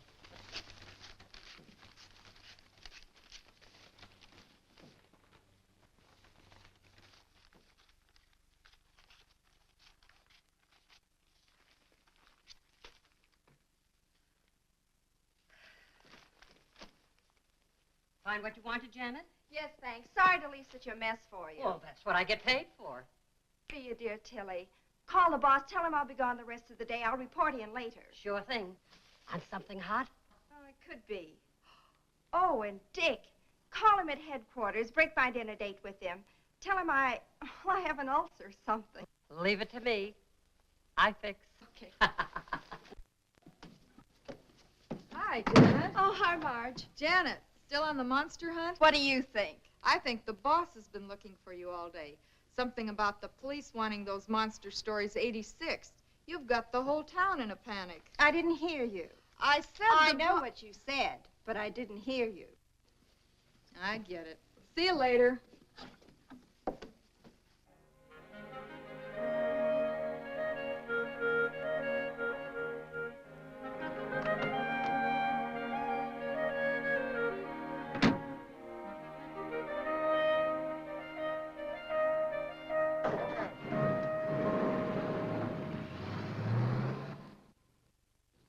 Lieutenant Craig has been working on the case a long time, Professor. I'd like him to hear what you just told me. I should be happy to cooperate. Oh, hello, Dick. Professor Vladimir Ostrowski, Lieutenant Craig. Glad to meet you, Professor. How do you do? Professor, will you bring him up to date? Lieutenant Craig, have you ever heard of Loch Ness? I think so. That's a lake in Scotland, isn't it? Mm-hmm. Then perhaps you are familiar with the Loch Ness Monster. Vaguely. A few years ago, I was called in by the British police to investigate the appearance of a monster at Loch Ness, with the thought that it was some creature left over from a bygone age. I am considered an authority on the subject of prehistoric monsters. However, I must admit that my investigation failed to get the desired results, in that I did not see the monster myself, but others did. There are sworn statements. Professor, is it your theory that perhaps the Loch Ness Monster crossed the ocean and came to the swamp? I consider that possibility extremely remote. But the cases do bear a certain similarity in that there are so many varied descriptions of this so-called monster. And I thought perhaps with my knowledge of such things, and with your permission, of course, that I might be able to shed some light on this mystery.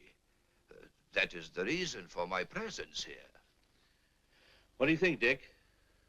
Well, there's no denying we need help of some sort.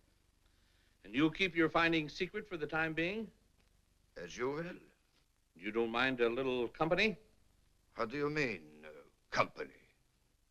Lieutenant Craig, at times the police can be quite useful. I should be most happy to have Lieutenant Craig's assistance. How soon can you be ready to leave for Lake Marsh, Lieutenant Craig? I'm ready. No, I suggest we wait until morning. There was a storm brewing when I came in, and it is so close to nightfall. According to reports, the monster strikes only at night. Undoubtedly true, but the preliminary investigation should take place in daylight. The night, the monster, all in good time. Sounds logical. Whatever you say. Now, gentlemen, since I just arrived in town this afternoon, if you will excuse me, I should like to return to my hotel. Certainly, sir. Good day, Captain. Professor.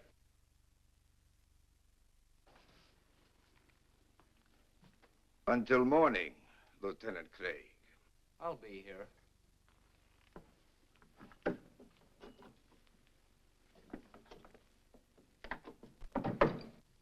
Strange sort of bird.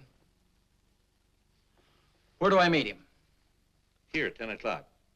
That'll give him plenty of daylight. Well, see you later. Got a date? What do you think? I'll say you don't. I don't? A girl from her office called in, said that Janet had a headache or some such thing. If she's gone to Lake Marsh alone, I'll take her across my knee. If it's the last thing I do. Well, it probably would be. Watch him, Dick.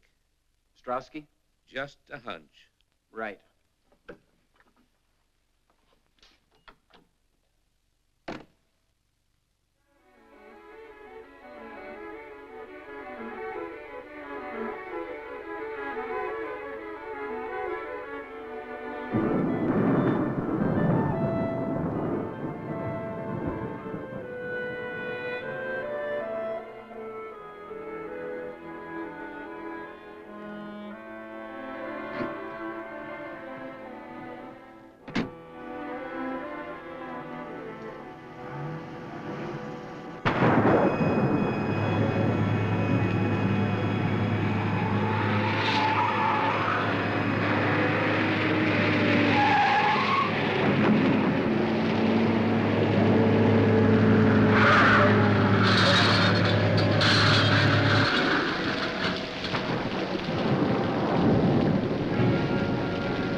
I'm Dr. Eric Vornov.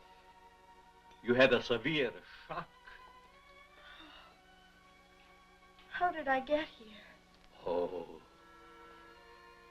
that's not important for the moment. What you need now is rest. Rest. You will sleep.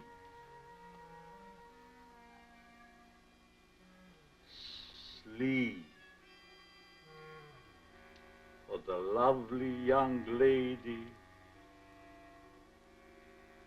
Sleep.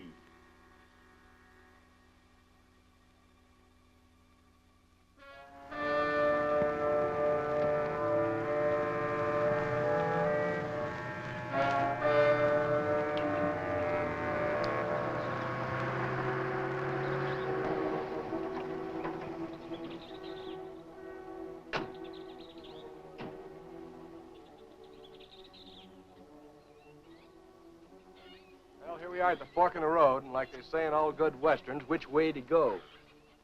Well, that's the road to the Willis place. Let's take a chance on that one. Okay.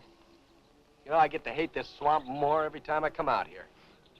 You just weren't born for swamp duty, Marty. I guess you're right. I'd like to transfer to a department as far away from here as possible. The wind and the rain gives this place a gleam that just isn't natural. And the ground is alive with crawling things, crawling death. You're right there, Marty. This swamp is a monument to death. Snakes, alligators, quicksand, all bent on one thing: destruction.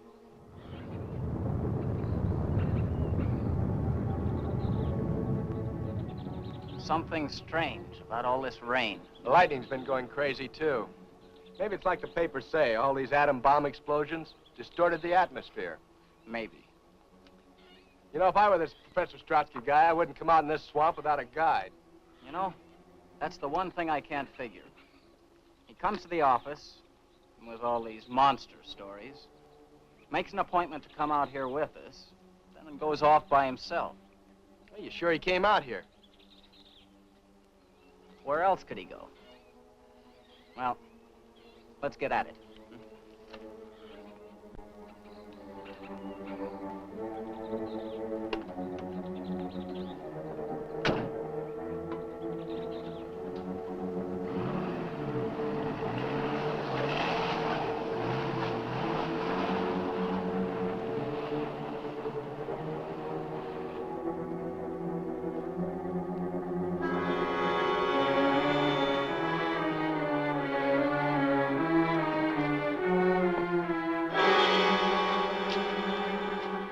Car? Yeah. There's not a trace of her. Well, maybe after the accident, she found her way down the road and then back into town. I've got to be sure. Look, there's a coffee joint about 10 miles back. Let's go and check. Let's go. Okay.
Where did you find her car? Not a sign of her? Where's Strowski? I told you not to let him out of your sight. Right, Captain. I don't like the looks of things. Well, get back to Strowski. I'll get word to you later. Yeah. You look worried, Dick. No one. Captain Robbins, her apartment, her office, no one has heard from her since yesterday afternoon. Captain Robbins is checking further. Okay, but what do we do? Orders. Find Strowski.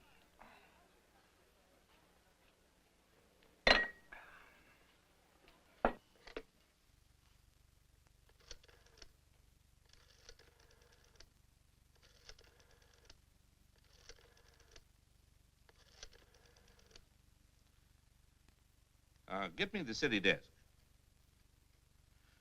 Hello, Jim. Yeah, about the Lawton girl.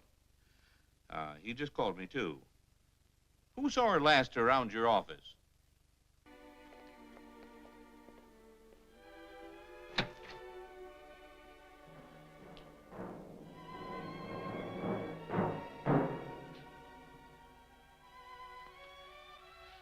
Don't be afraid of Lobo. He's as gentle as a kitten. Put the tray down here. Lobo, that is all. Get out.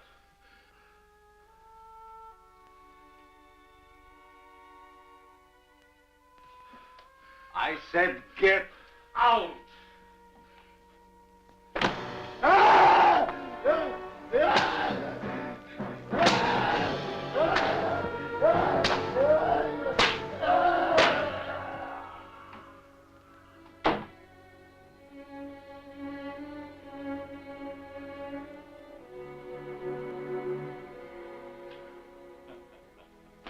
That is all.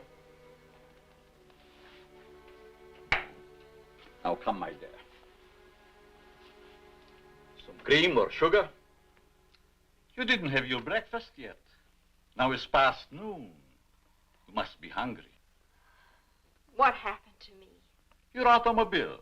An accident. Lobo brought you here to me. What is this place, and who are you?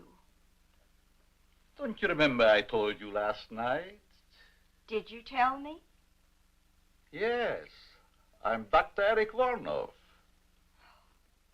This is the old Willows place. Yes. How did you know? I checked our real estate files. A Dr. Eric Vornov bought the Willows place in November of 1948. You are a newspaper reporter, huh? Yes. My name seems to mean much to you. Well, actually, it wasn't your name I was interested in. Through the mysteries of Lake Marsh and the Willows place being right on the lake, I looked in the files to see what happened to it. Your name was there as a purchaser. I thought perhaps you might have heard something about the monster. Oh, my dear Miss Lawton, When did I tell you my name? You didn't. But since you were unconscious, I took the liberty looking into your purse. You must have seen my press card. Yes, I did.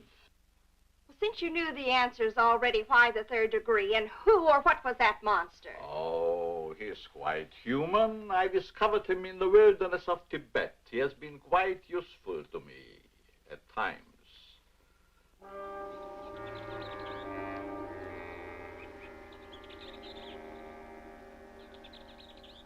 But now, since your tiring experience, I think we have talked too much. I'm not the least bit tired. But you are tired.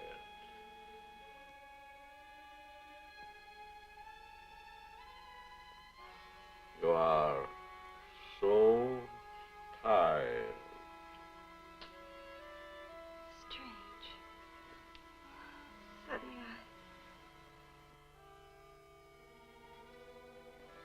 I do feel very tired. Yes. Very tired. Very tired.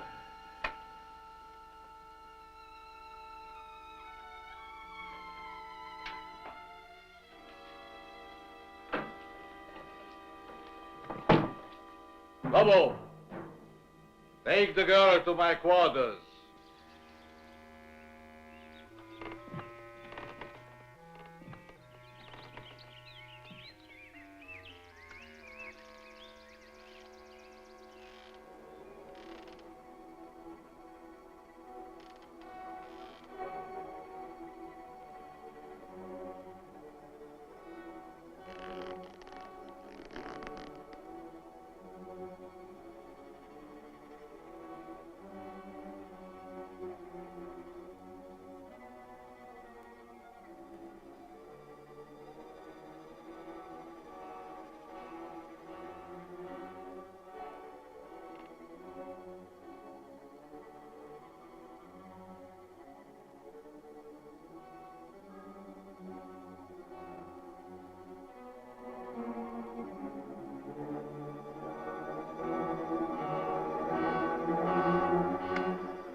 Dear Professor Strauski, well, it has been a very long time.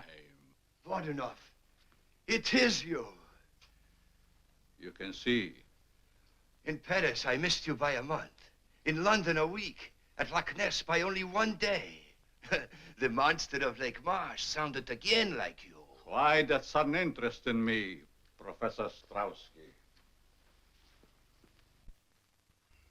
Your experiments in atomic energy, of course. So my dear country now believes in my work and that it can be a success. Our government wants you to return, Voronov, to continue your research and experiments there, where you can have everything at your disposal. Why do you laugh? Surely this is not a laughing matter. My dear Professor Strauski, 20 years ago, I was banned from my homeland, parted from my wife and son, never to see them again. Why? Because I suggested to use the atom elements for producing super beings, beings of unthinkable strength and size. I was classed as a madman, a charlatan, outlawed in a world of science which previously honored me as a genius. Now, here in this forsaken jungle hell, I have proven that I am all right. Now, Professor Strauski, it is no laughing matter. Yes. Yes, indeed, it was a tragic error. But as soon as I learned how correct your findings were, always have been, I informed those in authority. Voronov, I have searched for you everywhere. Everywhere I hear stories of monsters. Now I am here, sent to bring you home. Home?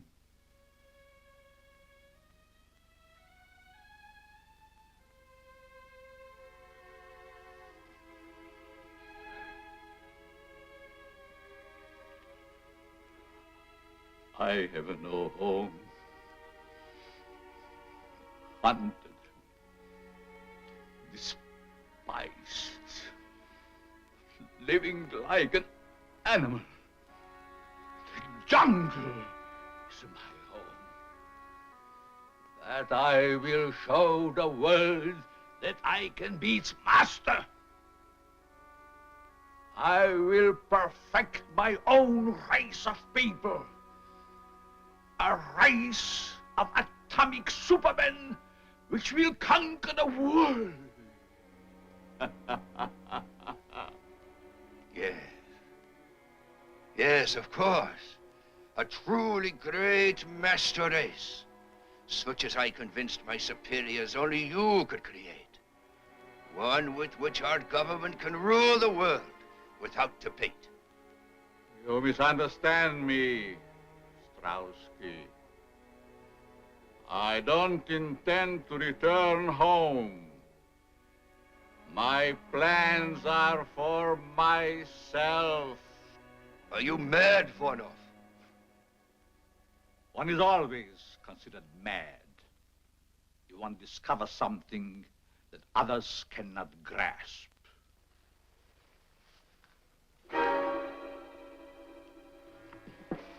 Our government ordered me to bring you back. I'm afraid you will find it rather difficult. You see, Voronov, I did not come alone. Neither did I, my dear Strauski. Bring him along, Lobo.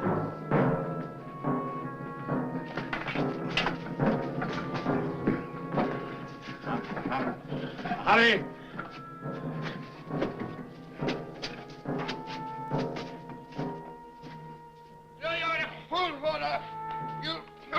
You may kill me, but others will come. Silence. You'll never get away with it, Voronov. Voronov, no! No!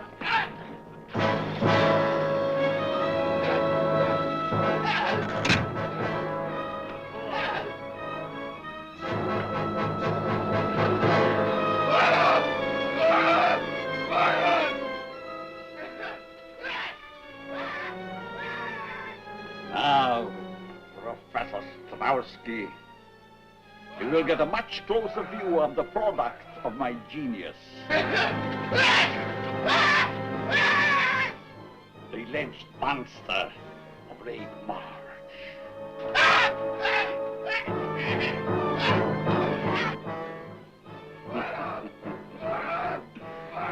Your country offers fame and fortune for my return, but my price is so much more great.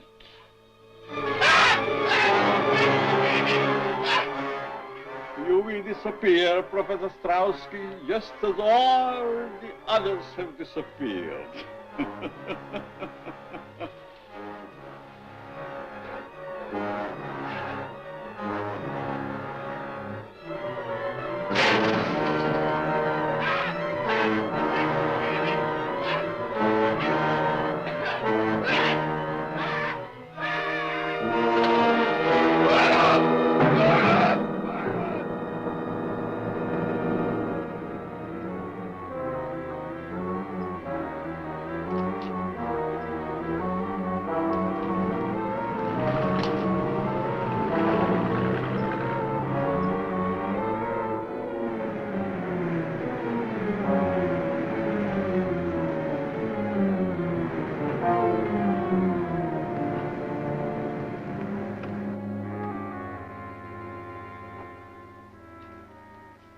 Rental car.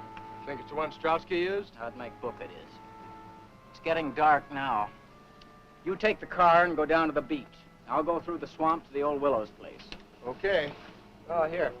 Better take this with you. Right. Oh, Marty. Yeah. If you see anything suspicious, you know where I am. Trouble is, everything in this swamp is suspicious.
What can I do for you, sir? Captain Robbins. Homicide. Why, Captain, I haven't murdered anyone in a month of Sundays. Did Janet Lawton stop by here late yesterday afternoon? Oh, just like a policeman. No sense of humor. Yes, she stepped by late in the afternoon. Remember the time? Well, not to the second. She came in around 2 and left around 3:30. Then again, that isn't so late, is it? What'd she want? She was looking for information. That I'm sure of. Do you happen to know what that information was? Well, sure. Well? Well, what? Must we play games? I didn't know we were. What was Miss Lawton looking for in the files? Oh, well, why didn't you ask that in the first place instead of all your chit-chat? She was looking over the real estate files in October, November, and December of 1948. In particular, the sale of the old Willows place out on Lake Marsh. Did she find what she was looking for? Well, I guess she did. At least she found the sales notice. I saw it myself after she rushed out.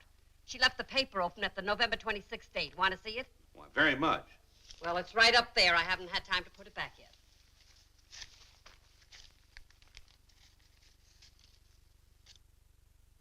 Yeah, Dr. Eric Varnoff. Give me all you have on him. I'll hang on.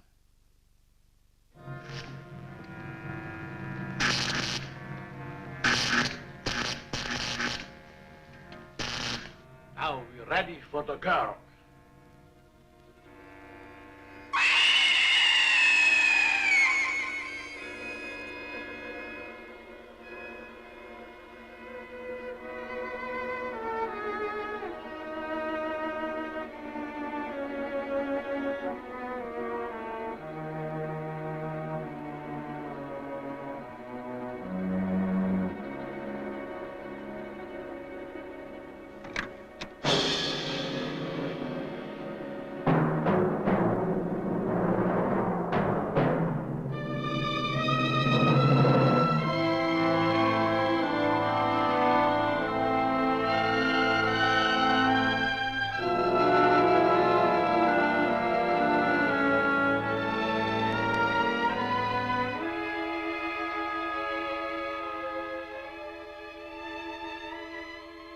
Dear,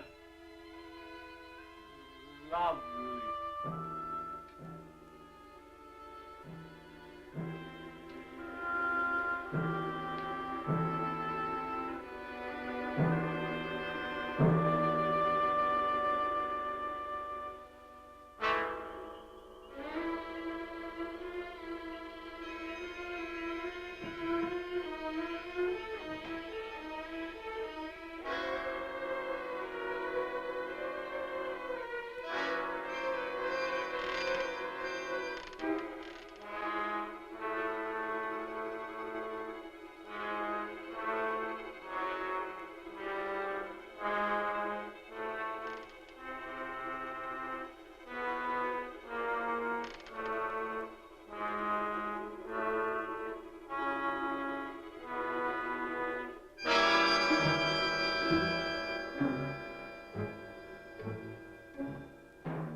Strap her to the table.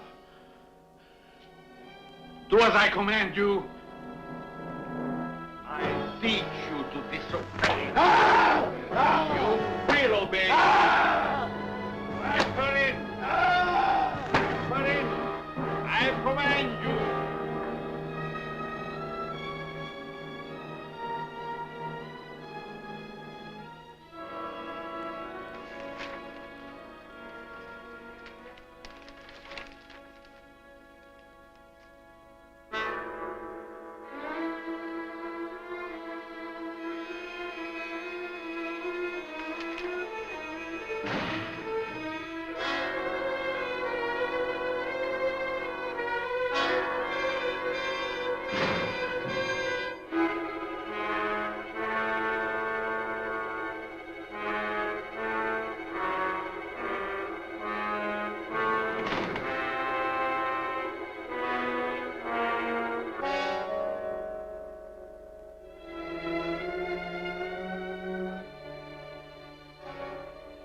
Get the equipment ready.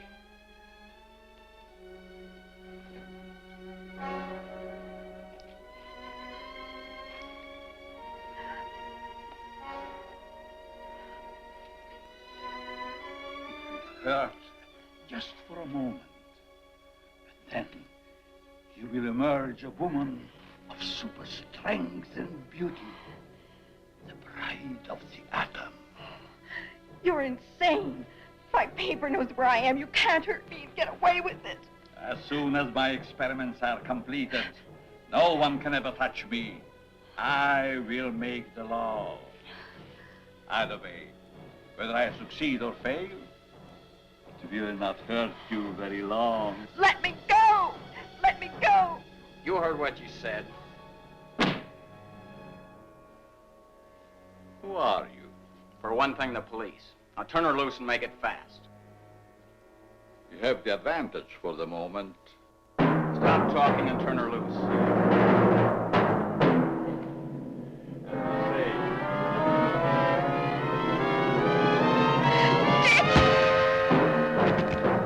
quickly.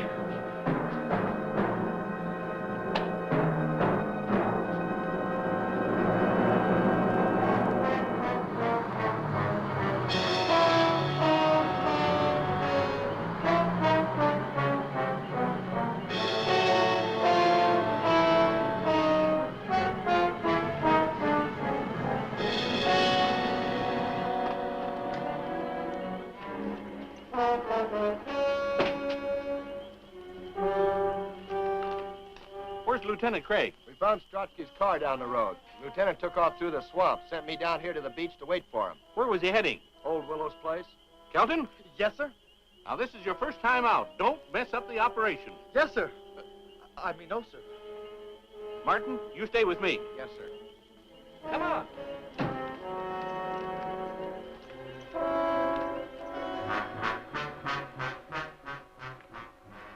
I'm sure my experiments on the young lady will interest you. I'll live to see you hang. There are much more important things to attend.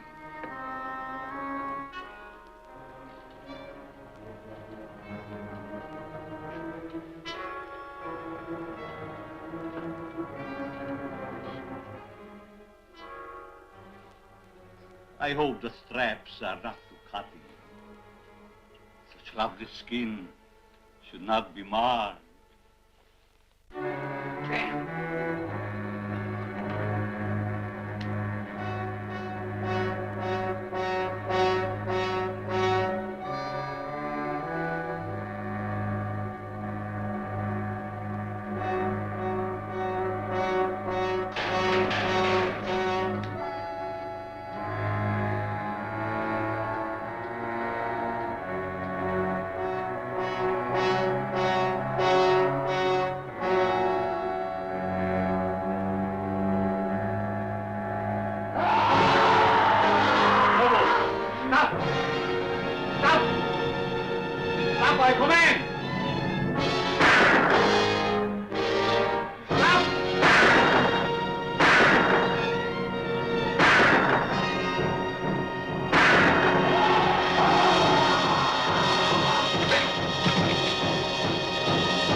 Jan.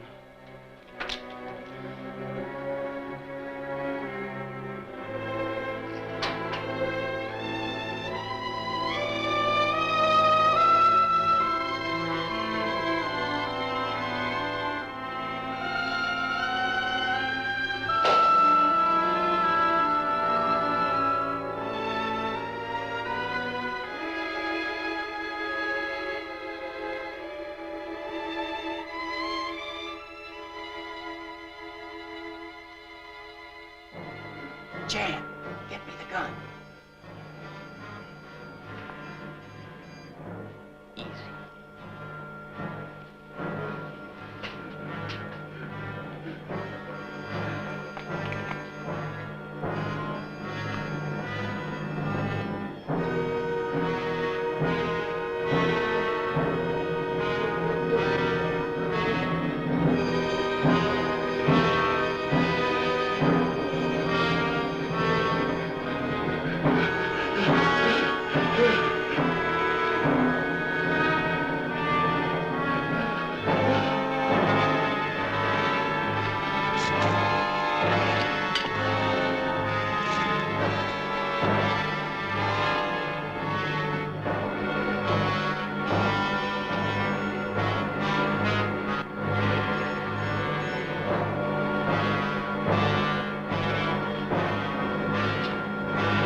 gotta stop him.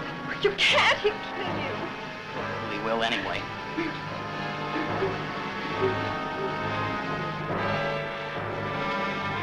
Stay here.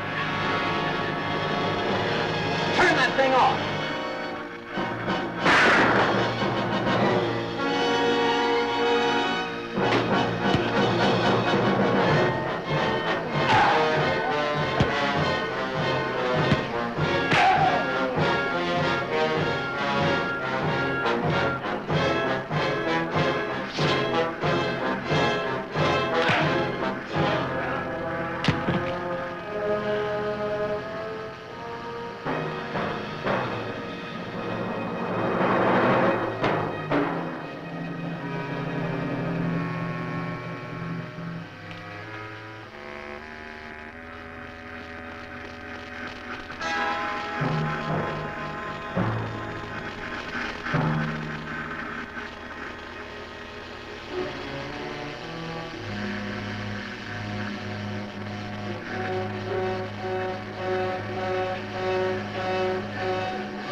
Kelton, you station yourself here. You men surround the house. Martin, you come with me. All right, Captain. Ready? Right.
On fire. Let's get out of here before we get roasted.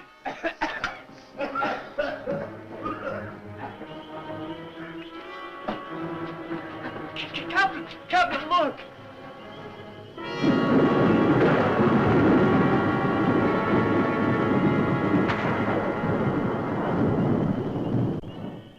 do you suppose that was? Well, whatever it is, get it. Oh, wait a minute. Here comes Dick.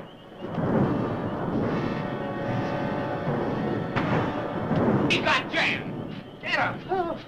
No, don't shoot. Might hit Jan. Let's go.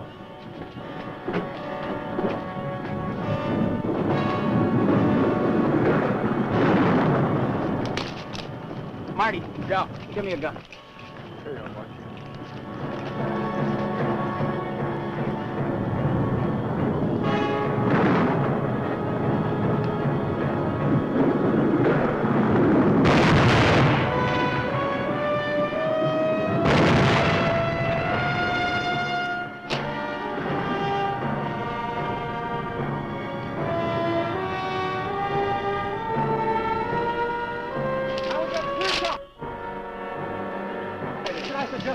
No! Now get on up over that ledge. Get up over on top of him. That's what I was going to suggest. Oh, stop the chatter and get in action. Yes, sir.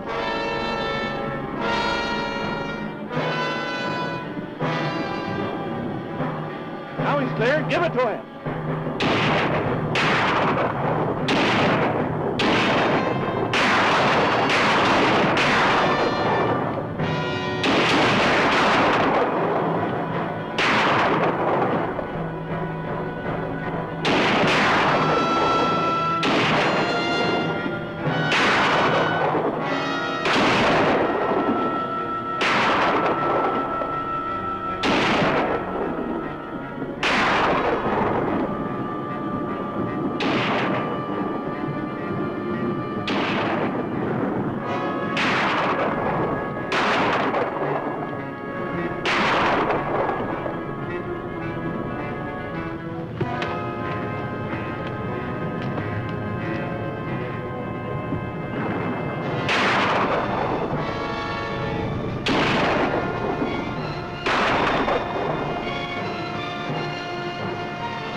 He tampered in God's domain.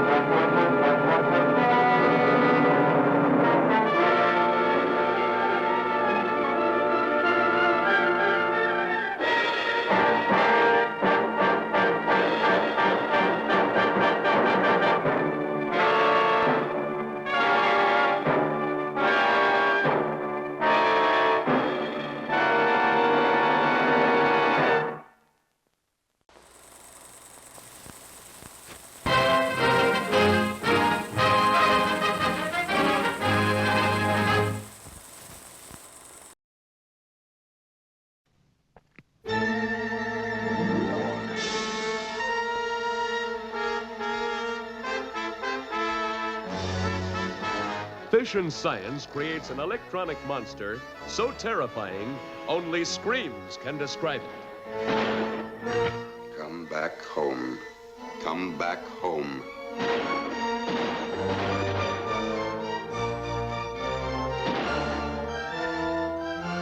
According to the evidence, Hennessy was murdered by a creature with atom rays of superhuman strength, and a creature that cannot be killed by bullets.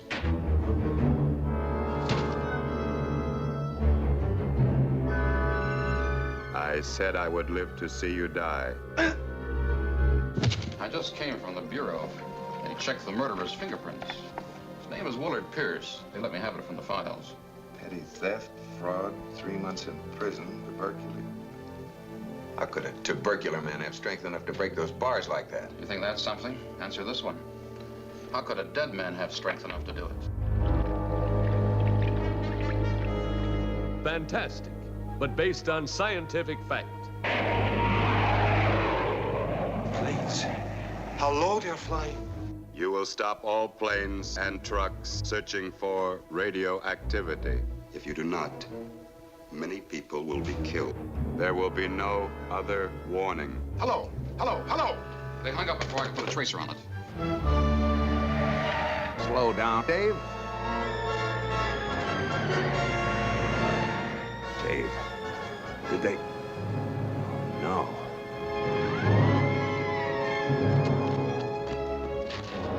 Go out and kill them.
The scientists of the world have freely exchanged their knowledge.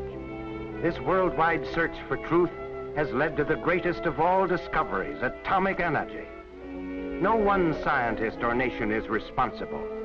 The periodic law of the elements was discovered of relativity by Einstein, a German. The atomic nucleus by Rutherford, a New Zealander.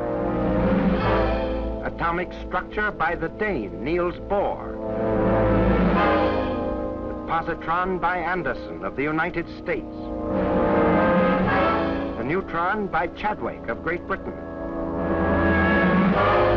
Artificial radioactivity by the Joliots of France. Uranium was transmuted by Fermi of Italy. The mesotron theory was developed by Yukawa in Japan. Barium was derived from uranium by Hahn of Germany. Uranium was split by Meitner of Austria. This pooling of knowledge is shared by all. There is no secret. When a neutron strikes, the atom is split. Released neutrons split other atoms. The result is atomic energy.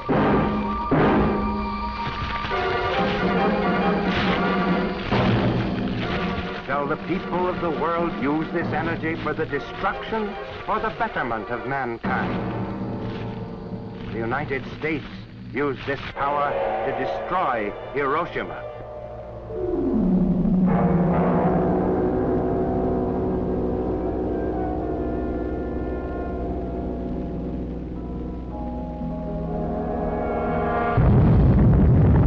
A flash, a blast, the release of deadly radioactive rays, and in a matter of seconds, downtown New York would be a mass of ruins. Throughout the entire lower end of Manhattan, most people would be dead. All buildings from Washington Square to the Battery would be destroyed. In Chicago, from Halsted Street to Lake Michigan and from Chicago Avenue to Roosevelt Road, the city would lie in ruins. In San Francisco, devastation would be complete from Pacific Avenue to Townsend Street. and from Van Ness Avenue to the Ferry Building.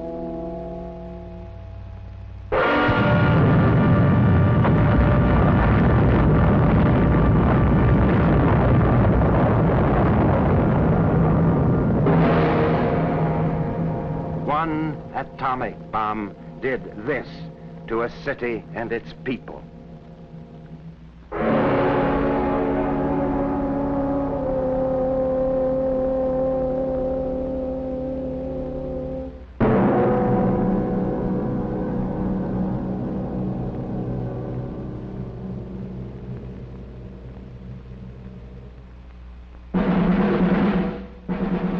Even the most ruthless aggressors of the past had no such weapon. A soldier of Alexander with one spear killed one. Napoleon's cannon in one firing killed 12. The Kaiser's Big Bertha killed 88. Hitler's B-2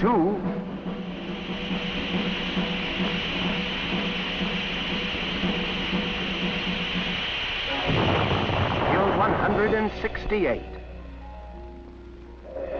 Japan's war against the United States ended after a B-29 dropped one atomic bomb that killed close to 100,000.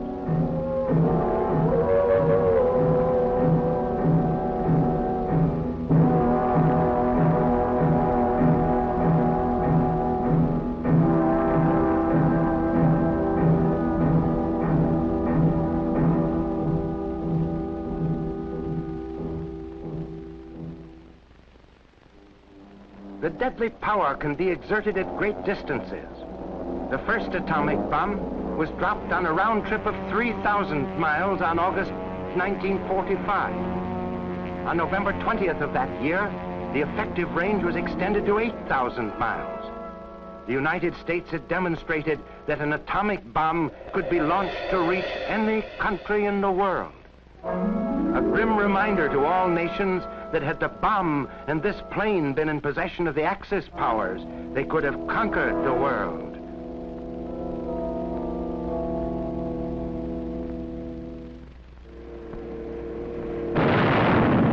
There would have been no defense against this weapon. A single plane would have broken through to destroy the heart of London.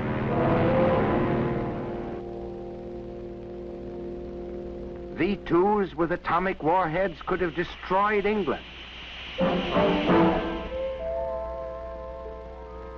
At the moment of surrender, Hitler had in the blueprint stage transoceanic rockets, which could have destroyed our cities.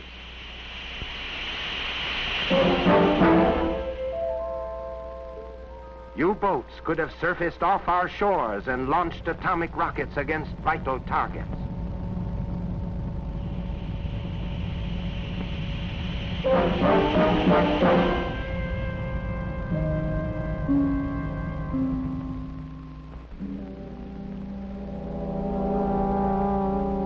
The fifth column would have had an even more insidious means of destruction. Parts of bombs could have been smuggled in, and under the cloak of darkness, infernal machines could have been assembled by saboteurs.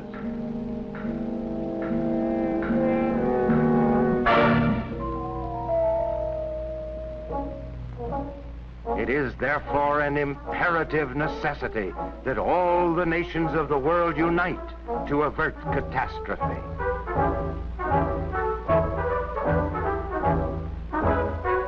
The United Nations must establish a worldwide control of atomic energy and of other weapons of mass destruction.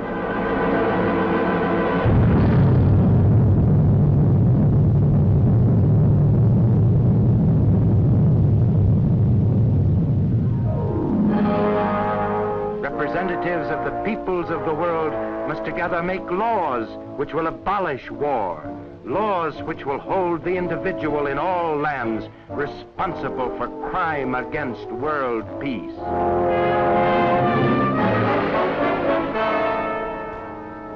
Only proper control of atomic energy, can we answer the question how this great force may be used for the benefit of mankind.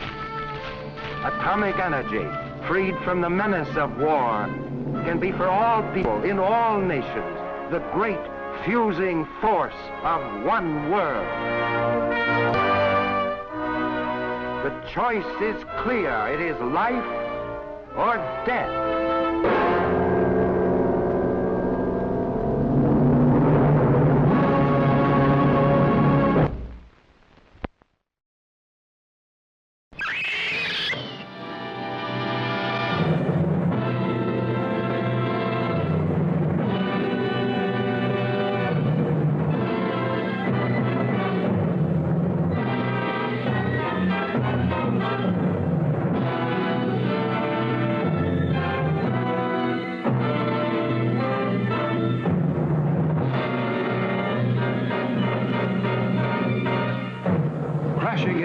World of horror, a beautiful woman and 3 adventurers dare to challenge the unknown in a land where life and love is ruled by the Lord of Nightmares, the Cyclops.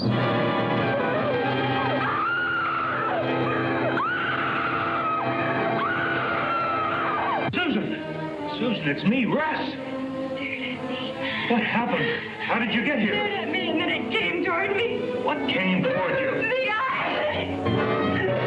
Yet their fate rests in the death-defying courage of a beautiful girl. My name is Susan. Susan Winters. He's looking at her. Can you hear me? Here is nature gone mad, revealing an unbelievable world of terror, a world mastered by a monstrous mutation, the spawn of nuclear fury. Here is a weird, suspense-filled journey that hurtles you into the most frightening adventure the screen has ever shown.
Joseph Jaworski, noted scientist, recently escaped from behind the Iron Curtain. Wife and children killed in Hungary. His aide carries a briefcase, secret data on the Russian moonshot. Joseph Jaworski's destination, Yucca Flats, and a meeting with top brass at the A-bomb testing ground.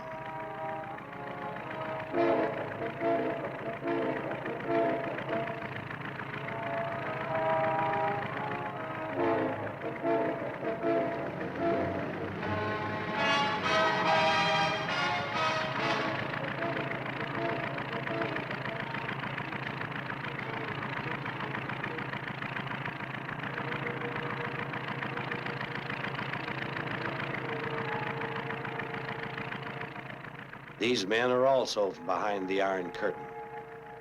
Two of the Kremlin's most ruthless agents.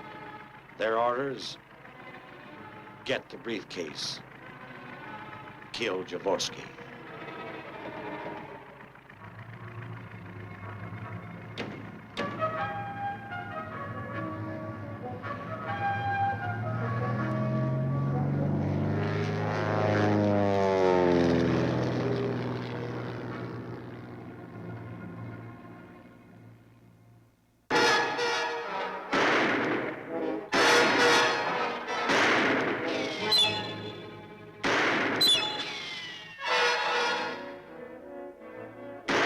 Mr. Jaworski, get in the car.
Flag on the moon. How did it get there?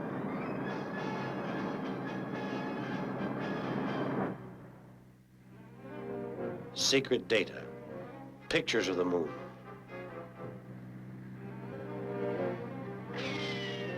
Secret data. Never before outside the Kremlin. Man's first rocket to the moon.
Yucca Flats.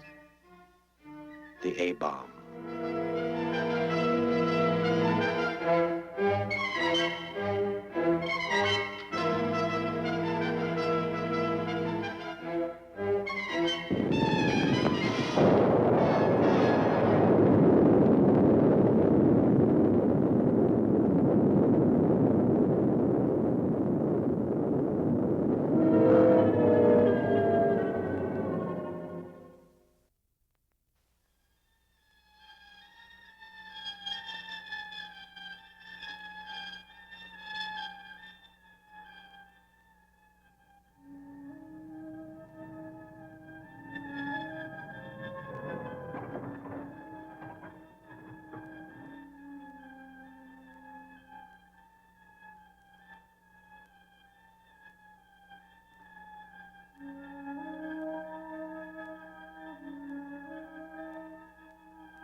Vacation time. Man and wife, unaware of scientific progress.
Joseph Jaworski, noted scientist,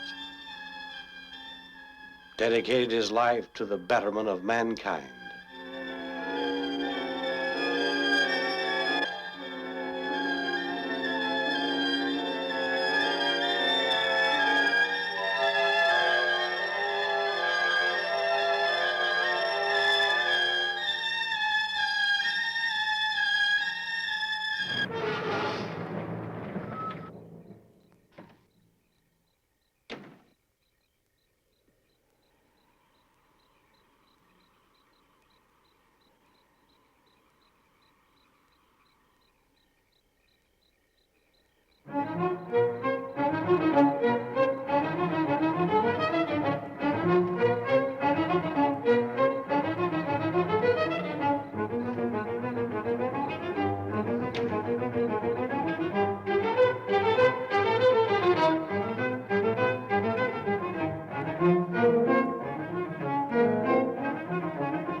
Young Joe Dobson, desert patrolman.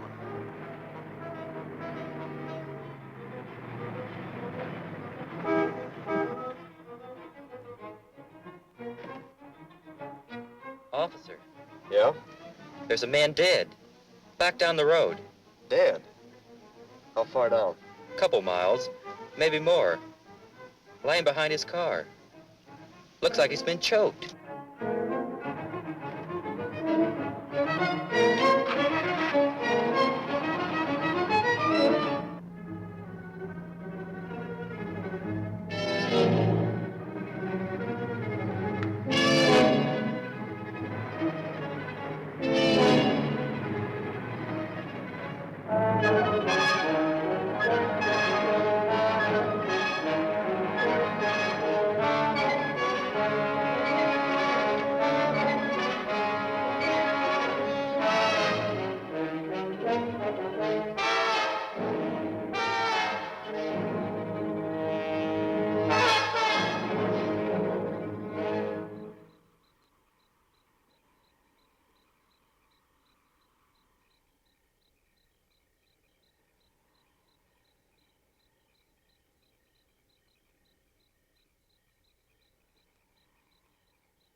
Joe Dobson, caught in the wheels of progress.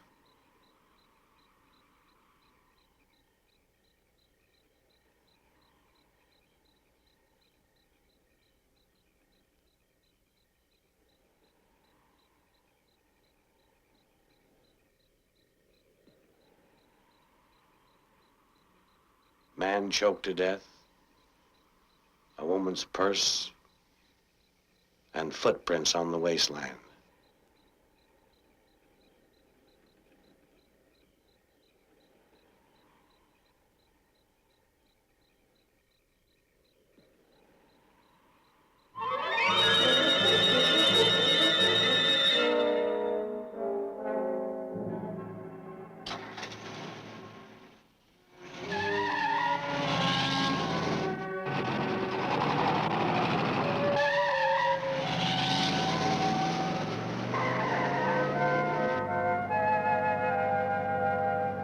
Touch a button, things happen. A scientist becomes a beast.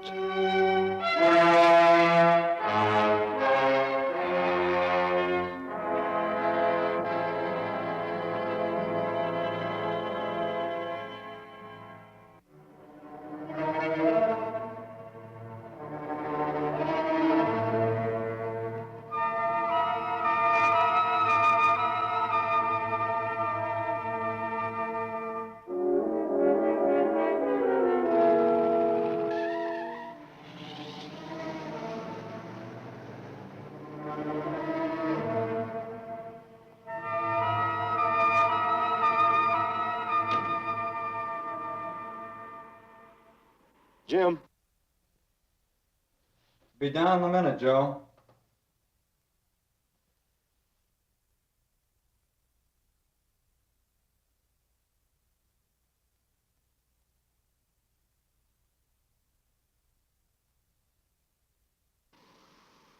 Yeah.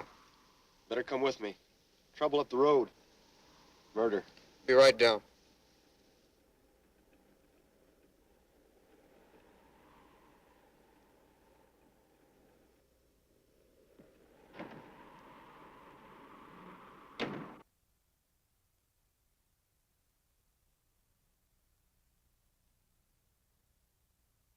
See you later, honey.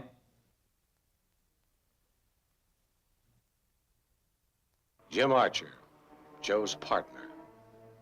Another man caught in a frantic race for the betterment of mankind. Progress.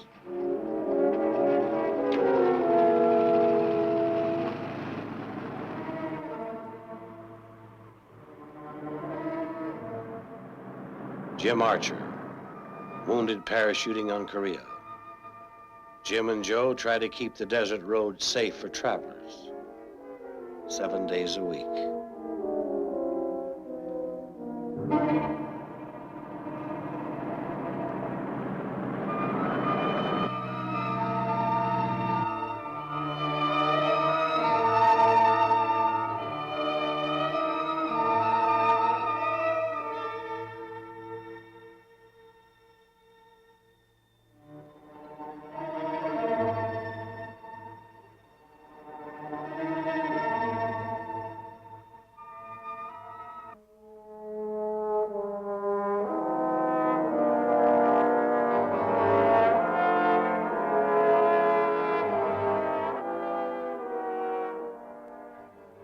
shock waves of an A-bomb. A once powerful, humble man, reduced to nothing.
Joseph Jaworski, respected scientist, now a fiend, prowling the wastelands, a prehistoric beast in the nuclear age.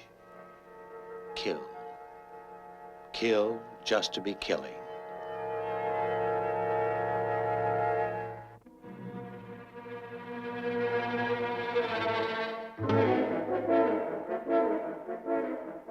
The mouth of the cave 1,000 feet up over jagged cliffs. A man murdered, a woman's purse.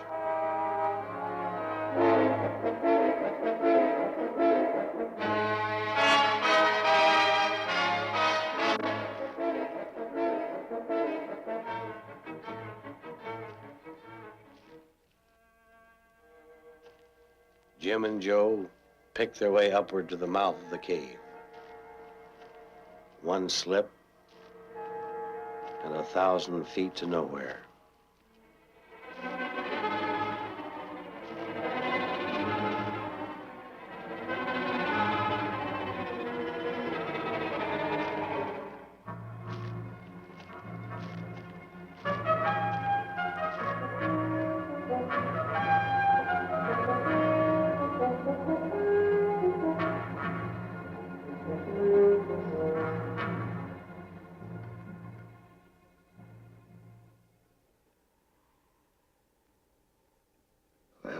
Well, there's the owner of the purse.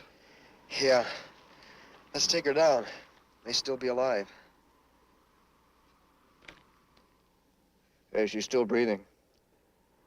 Careful with her arm, Joe.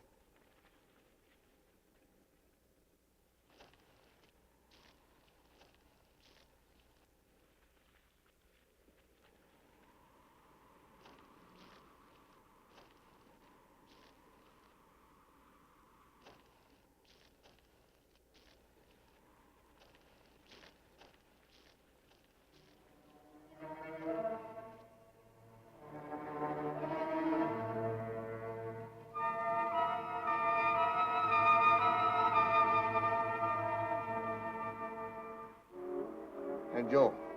Here, feel her pulse. Well, doctors can't help her. Maybe angels, but not doctors.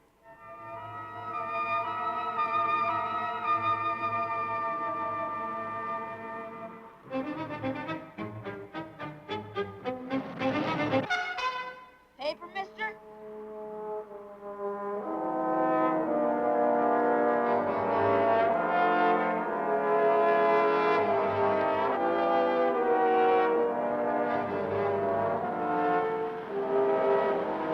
Get your morning paper.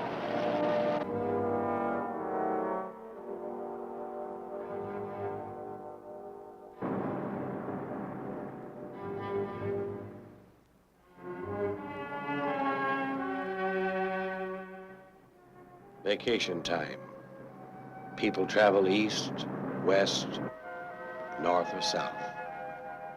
The Radcliffes travel east with two small boys, adventurous boys. Nothing bothers some people, not even flying saucers.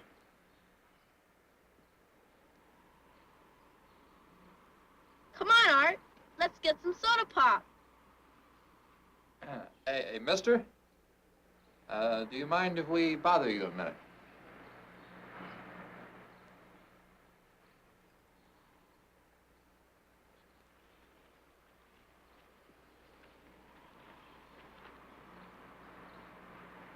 Boys from the city, not yet caught in the whirlwind of progress, feed soda pop to the thirsty pigs.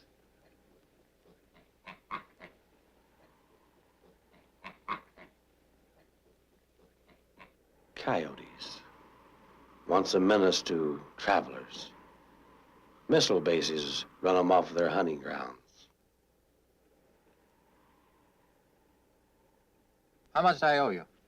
$3. Boys, we're leaving.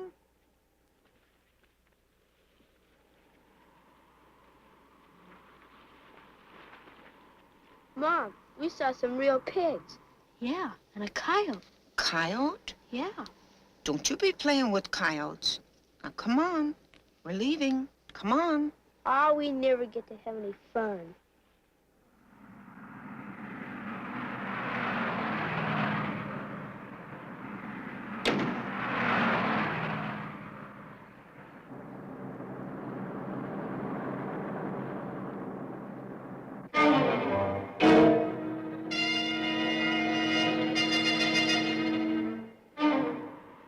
$110 in the shade, and no shade. Jim and Joe try to make their way up to the plateau. To reach the top, a man needs an airplane. A jump from a plane could land you on top.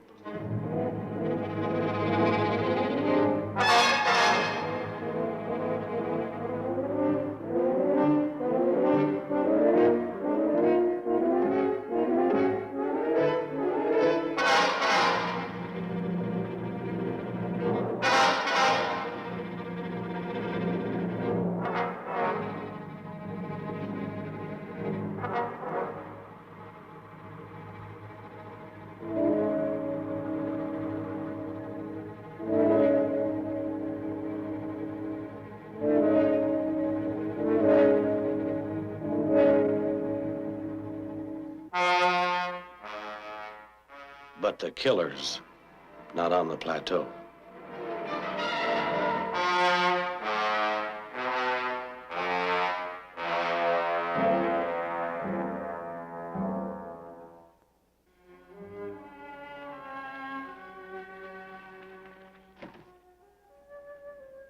Hours in the broiling hot desert sun with no trace of the killer. To put Jim Archer's paratroop training to good use is the only answer. A trip up into the skies and jump. And if the killer is on the plateau, kill him.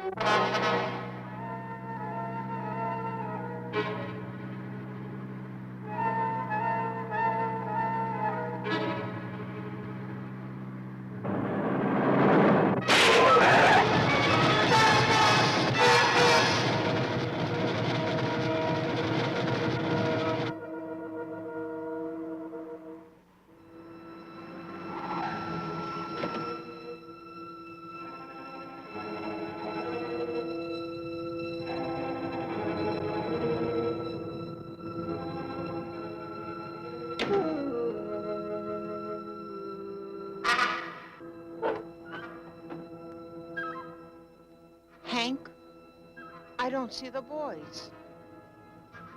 I'll take a look.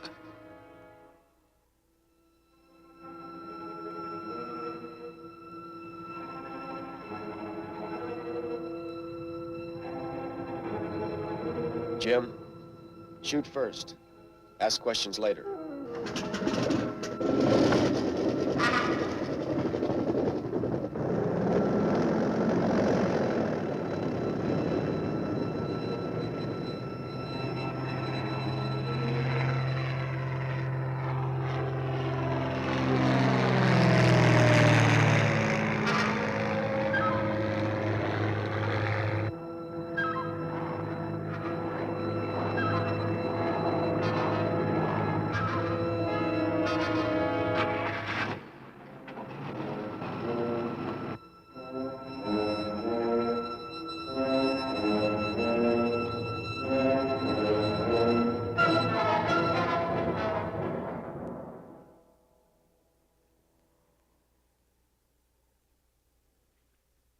Hank, I can't find them.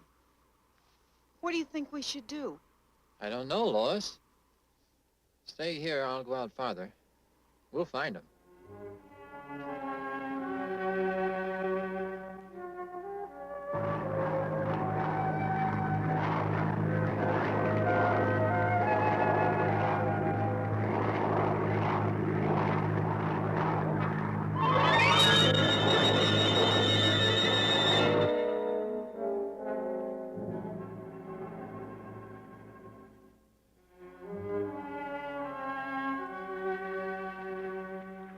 Randy! Art!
Art? Randy!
Always on the prowl, looking for something or somebody to kill.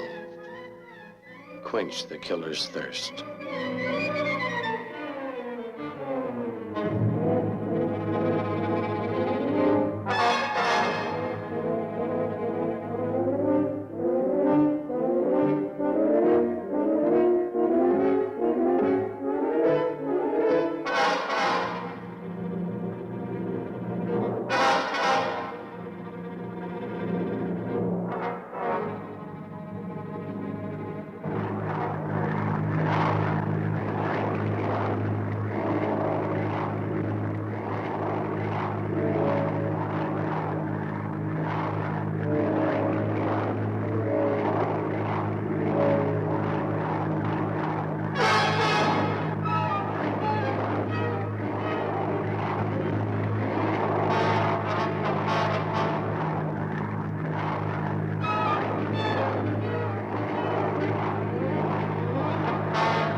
Shoot first, ask questions later.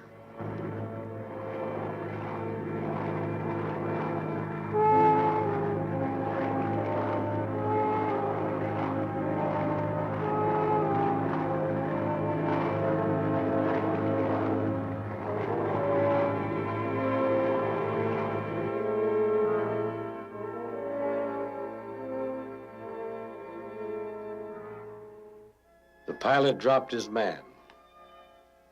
If Joe Dobson moves north, Hank will be caught in the middle. An innocent victim caught in the wheels of justice.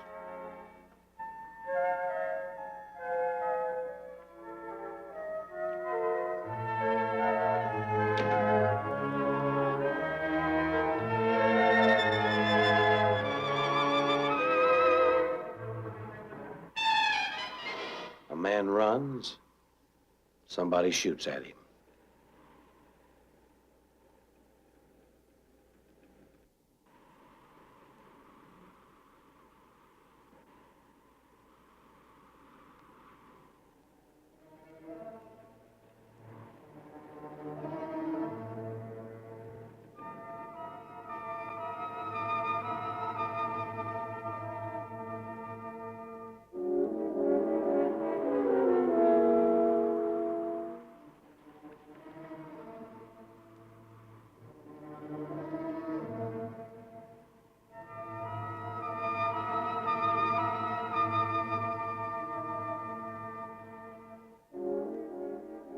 Jim Archer, ex-paratrooper, trained to hunt down his man and destroy him.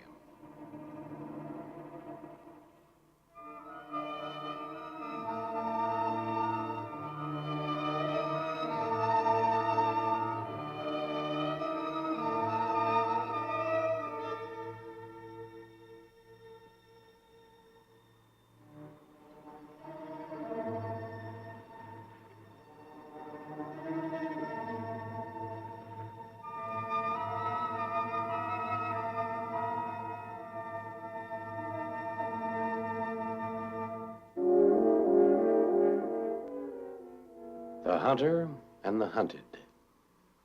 With only a few hundred yards between him and the enemy, Jim closes in for the kill.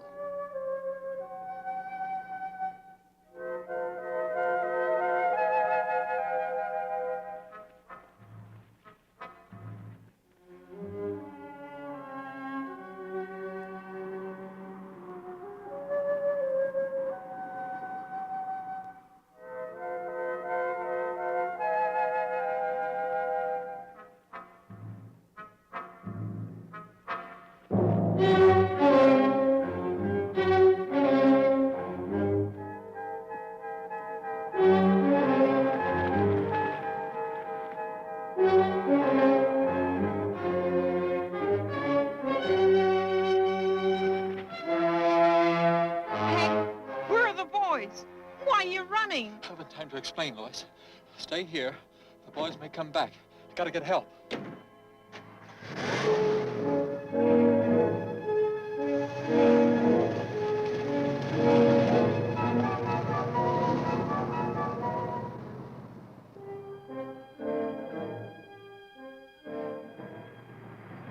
Joe Dobson headed north and met Jim.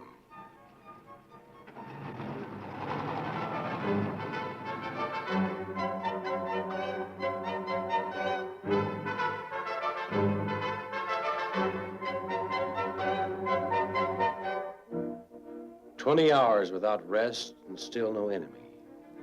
In the blistering desert heat, Jim and Joe plan another attack. Find the beast and kill him. Kill or be killed. Man's inhumanity to man."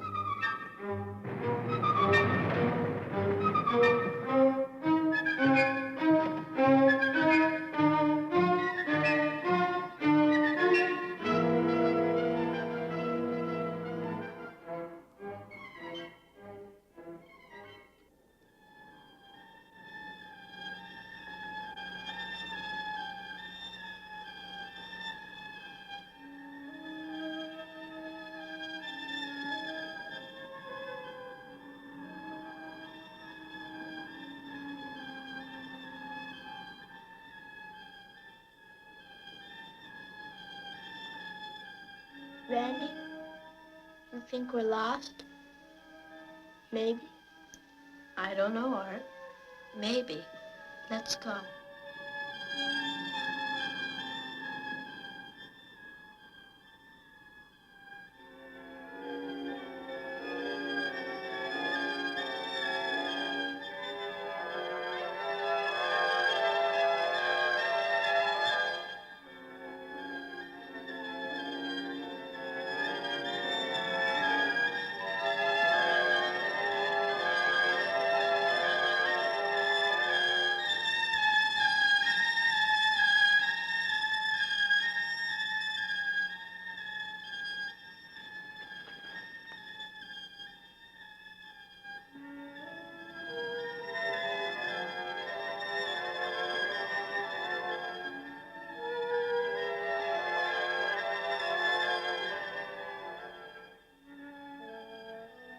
Randy, is that water down there?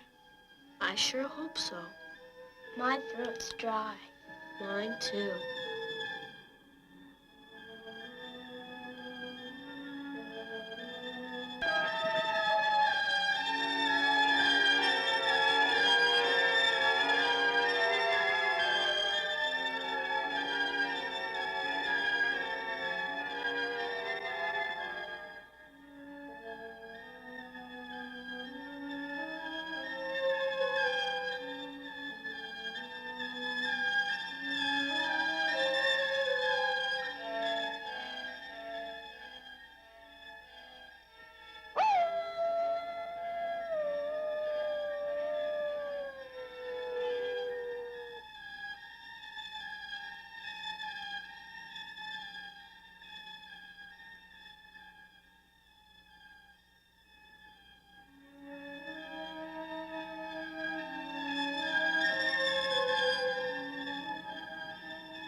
Randy?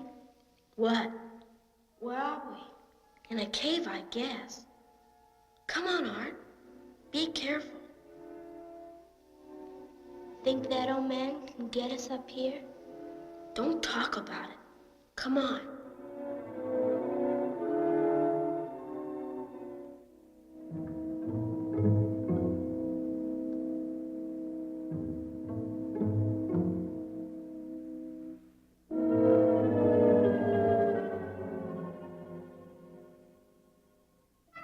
Art, get back.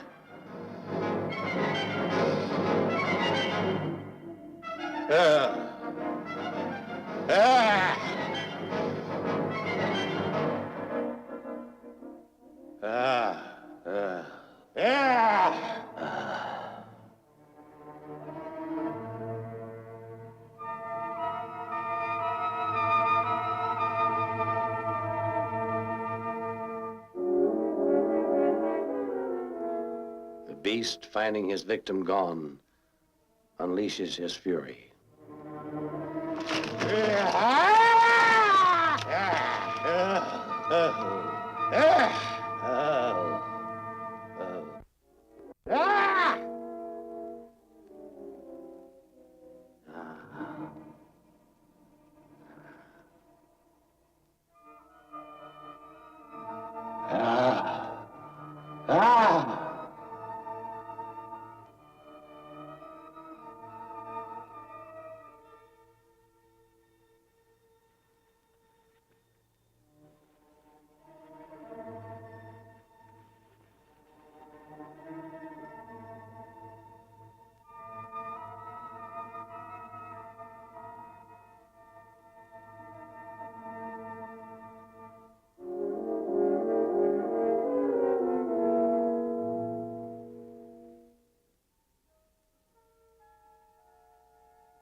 bank and some helpful neighbors. The search narrows.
Jim, you all right? Yeah, I'm all right.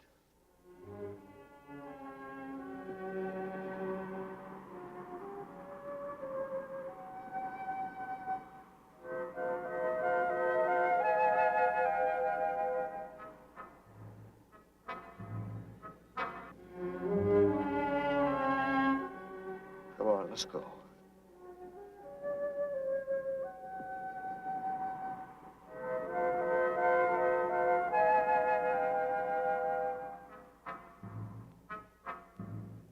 Joseph Jaworski, noted scientist.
And now, folks, it's time to say goodnight. We sincerely appreciate your patronage and hope we've succeeded in bringing you an enjoyable evening of entertainment. Please drive home carefully and come back again soon. Good night.